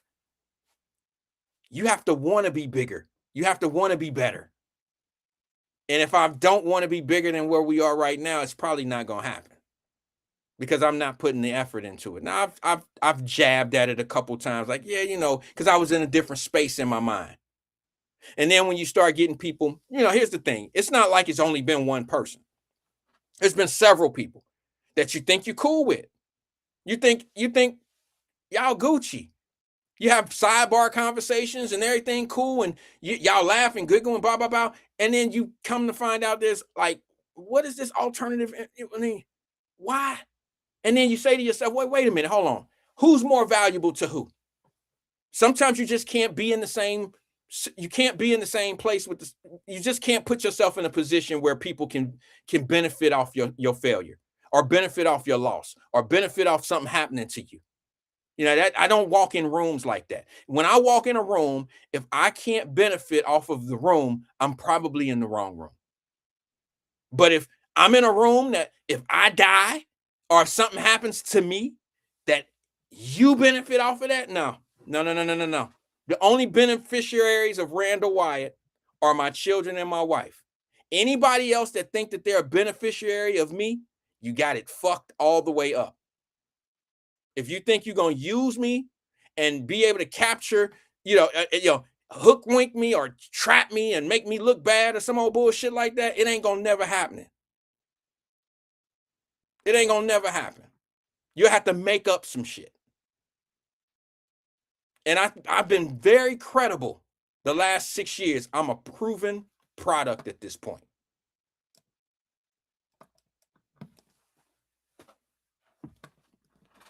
Let me read a couple comments and then I got to get up out of here. What was that? I seen Tierra Powell said, oh, and here's some mess y'all would, excuse me, the screen moved. Let me just go. She says, oh, here, screen keep moving on me. I'm sorry. Let me get it down. Oh, and here is some mess y'all would be entertained by. I just found out I dated one of Wyatt's people. One of my people? Who was that, Tierra? That was so long ago that you just said that too. He said he was going to call Wyatt and tell him. Oh, I haven't heard from anybody yet. Who? One of my. Wait a minute. Is it my cousin who he just texted me and was like, hey man, I got something to tell you, bro, when the show is over. Tierra, are you still here? Is it him? If so, that makes so much sense. Let me capture this last call for the day. Good afternoon, caller. This is Wyatt. Who am I speaking with? Uh-oh, hold on. All right. Good afternoon, caller. This is Wyatt. Who am I speaking with? Hey, this is CK out of Cincinnati, Ohio. CK, I stood on all this time waiting to see if you were gonna call. I'm on an hour longer because I was like, where the hell is CK? I ain't talked to CK in forever. Thank you, man. I appreciate it, man. Hey, that's good. I'm still breathing. But we're doing a little transfer of the company, so we're doing onboarding. Okay. Are you familiar with onboarding? I am familiar with onboarding.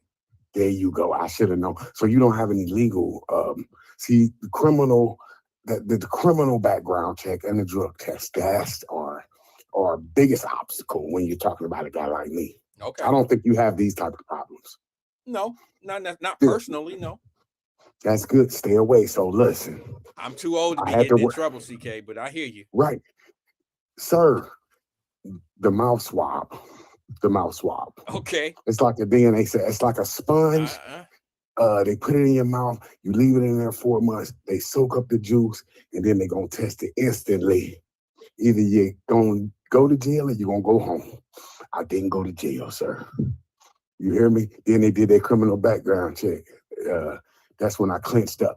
I clenched up. You hear me? Stomach started hurting like first 48 interrogation. You hear me? Yeah. Yeah. Because that ain't instant. Like, it ain't an instant. Like a gunshot wound. This shit is a slow death. You hear me? Yeah. So how do you feel? So you say you didn't have no felonies, no misdemeanor. You avoided that shit. You gotta remember, teach your kids that. You know what I mean? I ain't talking about you personally. I'm just saying, as far as the next generation. Because if you can avoid it coming from down the way, sir, way. You hear me? Yeah. A lot of them went down. And I'm Yeah. talking about, when I say down, I'm talking about down below to the cemetery, penitentiary way. Okay. So Okay. remember, you tell them, this stomach I'm feeling right now, I got first 48 stomach pains because waiting on that background check to come back. You hear me? That's why you don't need to commit crime, so you don't have to worry about that type of stuff, sir. Yeah. You see what I'm saying? Yeah. Yeah. So Okay, bro. Yeah, man. I had to tell you, man. I had to tell you, talk to me, man. What you think, man? You see how I'm doing it, man. You remember how hopeless I was a couple years ago? I was ready on the verge of suicide, and now look at me. Yeah. You remember? Yeah. I was on drugs and everything. Well, yeah. You come a long way, CK. You've come a long way, bro. Yes, and now it's not just black people. I have learned that the black people is my biggest enemies. Those are the ones trying to hurt me the most. No white people trying to, these black people really trying to destroy me. Like, oh, you trying to hurt me. It's like, you trying to hurt me so much where I want to fuck you up. You see what I'm saying? That's where we got this black on black violence shit. It's like, this is what, I just want to give you that part. You know, we got to leave out on that because they trying to hurt me so bad. Now I want to fuck them up. You see what I'm saying? It ain't no more white on black because the white folks ain't fucking with me. Yeah, but why? Okay, so so the fact that somebody's not messing with you is a problem too, though, CK. Don't you think? No, hey, how you doing? How the kids doing? That's what I like. Those type of people. But then when it comes to those nosy jive turkeys, they got something to say about you, you know, as soon as you get out your face, they say something bad about white. Them is the black people. I'm not getting that from the white folk. It's the white people is who they is. The black people is disguising themselves with masks. You see them on here talking shit about me, and I support your organization. If they was white, they wouldn't be doing that shit. But because when they see a black man supporting another black man, these motherfuckers won't start hating. You hear me? Because they ain't used to it. You hear me? But now, that's what I'm saying. I don't care that my black people hate. I'm going to hate back on their ass. I'm not going to be one of them niggas. Oh, I'm trying to help my black. No, I'm not trying to help us no more because my people try to destroy me. That's a serious, serious allegation, and it's true. So I just need you to understand it's not about helping us no more because us tried to kill me. Or us was mad that I survived. You see what LaDonna say to me every time I call your platform? She hates me as a man just because I'm black. Really? You see what she said every time she be like this N-word. She calls me worse stuff than the Ku Klux Klan, sir. Wow. You seen it? Yeah, well, I don't know about that. I mean, if she hates you that much, I don't know about that. I ain't did now. I'm just saying she just hate me because I'm alive. If I was dead, she probably hate me more. I'm saying this is what you got with black people. You got this shit that I don't know if it's because of slavery or what, but we just hate just to be hating. Just it's like part of what we do. It's like we inherently hateful? What the fuck happened to us? Well, I mean, I think that you got to look at it a couple different ways. You want to hear a small little explanation of what you just said and how I need it because I'm trying to process it in my brain. Don't ever think that black people hate you worse than anybody. Okay, the reason why you take black people, the reason why you take them a little bit more serious or more, the reason why they are probably more on your radar is because you look like them and you can relate to them a little bit more and they're in your circle. Okay. Whoa. Okay. Yeah, because they're in this, but people that don't know you can hate you just as much, bro. Like you just you're not around them for you to be able to feel it the same way. Oh, I can't feel it. Right. The transparency not there. You can't feel it. You know what I'm saying? Like you don't have that relationship with them. It's almost like this. You would feel like a black man did you worse or bad if you went in for a job interview and they told you, "Nah, we can't hire you because you had a bad background." But a white person tell you that same thing, and you'll think they just doing their job. No, not me, sir. Okay. No, maybe, I feel that's equal. That's equal. I mean, he just doing it because I used to do on the B word. Then I look for excuses like that. I'll be like, "Oh, you just messing with me because I'm black." No, you messing with me because I committed a crime. So now that's the maturity level I'm at now. But I understand where you're coming from, though. Yeah, I really do. Maybe I used the wrong example because what I was trying to tell you, to be honest with you, CK, is sometimes we tend to judge each other and we're a little bit more critical of one another because we are each other. Like we are black. All of us are black. And what we do is we tend to overemphasize treatment when it's done by black people. Like, when a white person, it's the same way. It's the same way when white people do it. It all depends on what's being done. If you don't go get it, if you're not hired because of a reason, you may think that company is discriminating against you because you've seen all white people there and you don't take in consideration the real reason or the reason that it may have really been. And then when you go into an organization or you see, let me rephrase it. Let me go back. If you get into it with a black lady, you'll say she got a problem with me because of, you know what I'm saying? It be more personal. Y'all might have an affiliation or something that you can align up with that makes it more personal. But if you get into it with a white lady, you can totally condense it down and put it in a glass and close the glass and just blame it on racism. She don't like me because I'm black. Well, this black woman don't like you because of all these other reasons, but you don't give that white lady that same benefit of the doubt. You think she just don't like you because you black. But then you turn around and look at a black woman and say, well, since I have so much in common with them and she has uncle, brothers, or whatever you may see in her, you'll say she don't like me for all these other reasons. And I think that if you do that with everybody, you'll have a better understanding of, what reality is. Sometimes we put labels on things before we really know. I used a perfect example today when I had Twin on the phone. I used that helicopter and plane crash as an example. When Trump said, this is what's wrong with DEI, we had already in our heads had a picture, a face, and everything to what DEI looks like. See what I'm saying? And we had it from his perspective, but we were wrong. The reality is DEI to him was anybody that's, including white women, because that's who it was, that are capitalizing on this numbers game of being put in place of work, in these companies. He wasn't thinking black or white when he made that comment. And then sometimes we are so put in place and we have been conditioned to think that everything is one way. I guess what I'm trying to say to you, CK, is I think that you have this thing of when a black person do something to you, they hate you because you're black. And I just don't believe it that way. Okay, and all right, let me. Okay, when I decide to end your life, right? Huh? Okay, I'm giving you the mind of a murderer, right? I'm giving you, when I decide to end your life. I ain't got nothing to worry about, do I, CK? Do I need to be putting on my vest and shit out here? No, I'm saying I'm giving you into the mind of a killer. Bro, I'm just telling you, this is the jealousy. The jealousy. I don't like this example.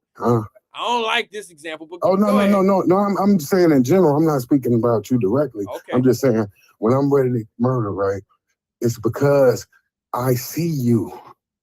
I see what I cannot be, what I believe I cannot be. So the jealousy, it fuels my hatred because I'm black. Because I'm like, damn, why I can't get it? I'm black and he black. So that is a part of being, it is part of racial. Because I'm looking at it like he living like the white folks. That might be a reason to end your life. That's how much hatred comes in being a black man. See what I'm saying? That you got to deal with that. A person would kill you just because they don't like your success and because of they insecurities they dealing with when they looking at their lifestyle. See what I mean? And that is part of being black. Because when they see your success, Wyatt, they probably didn't. They like, damn, this brother getting all that. I want to end it.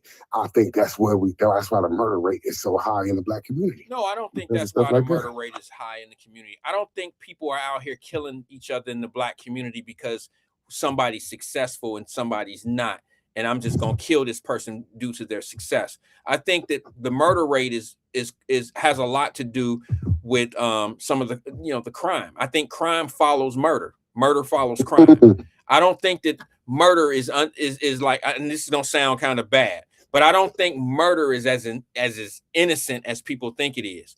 I think an innocent person that was murdered was somebody at the playground. But the majority of people that are involved in murders, the majority of them have something to do with either a bad relationship, they're doing bad business with each other. I'm talking about street stuff. But what about the B word guys, the people that be hate? I'm saying some people just like, oh, I'm gonna get one. You telling me just trying to hurt you? So you saying you're not gonna be a target because of your success? You got to do something criminal. Say that again. Because you're saying like you got to do something criminal to be a target.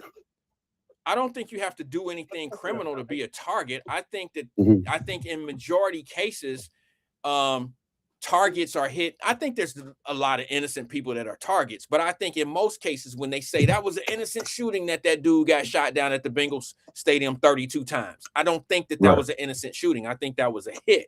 I think somebody that gets shot 32 times on purpose has something to do with this element out here. You feel me? Okay. I don't think that, and if you look at the people that, if two people are shooting at each other in a club, their intent is to shoot each other. And if somebody gets hit with a stray or somebody gets hit with a bullet out here, that's an innocent killing. But in most cases, people that are being murdered out here have something to do with something that we all aren't part of, like they're part of some type of lifestyle. Okay. Now that doesn't mean that somebody broke in somebody's house and got murdered. I'm talking about, you know what I'm saying? There's some hate crimes and stuff like that out there. But out on the streets, most people that get done a certain way is because of the type of shit that they're involved in.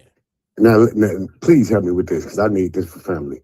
Okay, if say a woman has 3 kids, one daughter, 2 sons, right? Okay.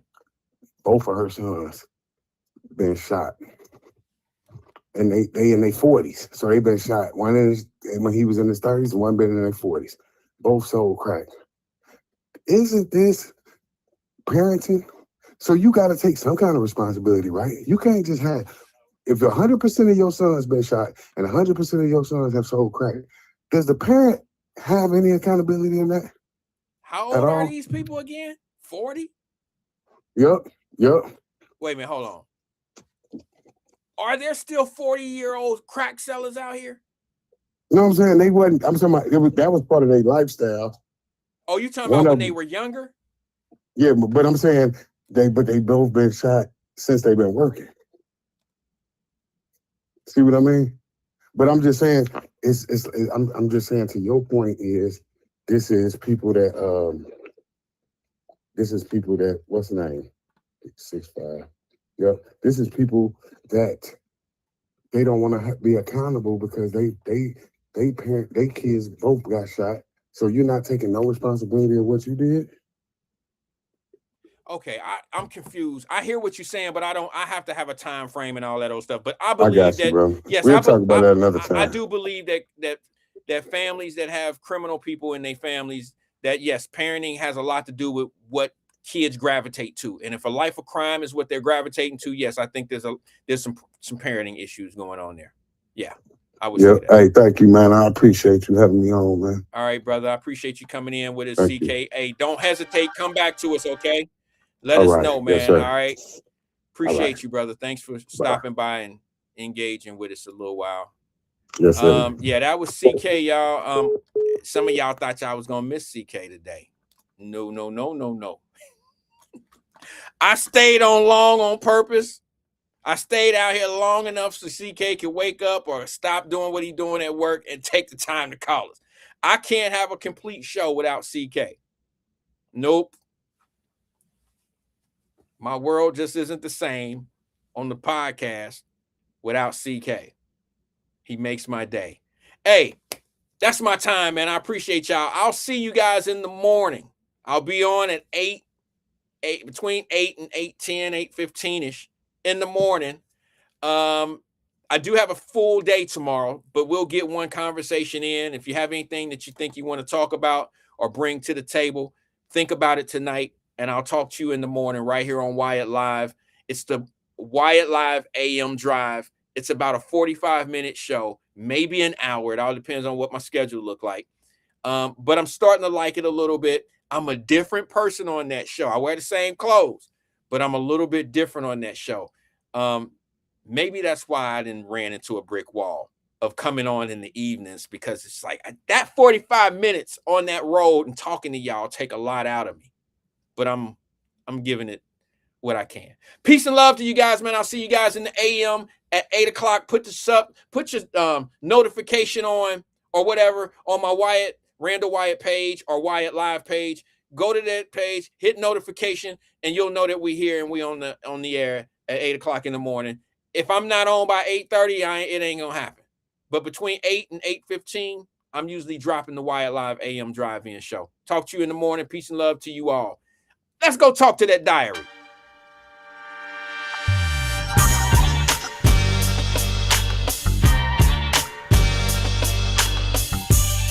I just need y'all to bear with me for a minute while I talk about the pages of my diary. Yeah, listen up.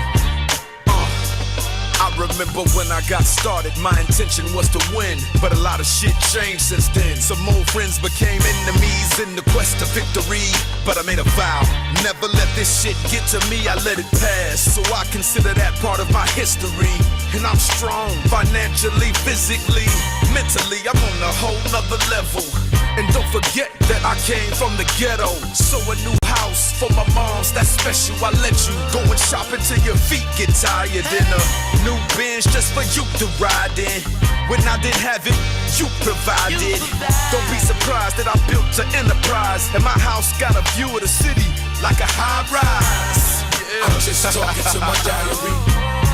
I'm just talking to my diary. When I open up my book, I think about the world later. No ink in the pen, no lines on the paper. I'm just talking to my diary. I'm just talking to my diary. Sometimes when I got a lot of shit on my mind, I'm just staring at the sky. You probably thinking I'm high. I'm just talking to my diary. I'm just talking to my diary. Now puff, past that, a nigga having flashbacks. I remember how it used to be. Now my money like NASDAQ, my checks you can cash that. I remember how it used to be. I used to be a starving artist, so I would never starve an artist. This is my passion, it's where my heart is.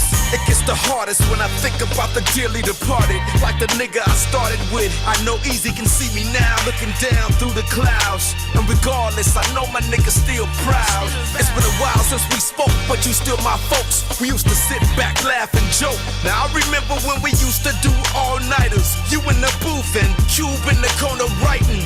Where Ren at? Shout out to my nigga Yella. Damn, I missed that.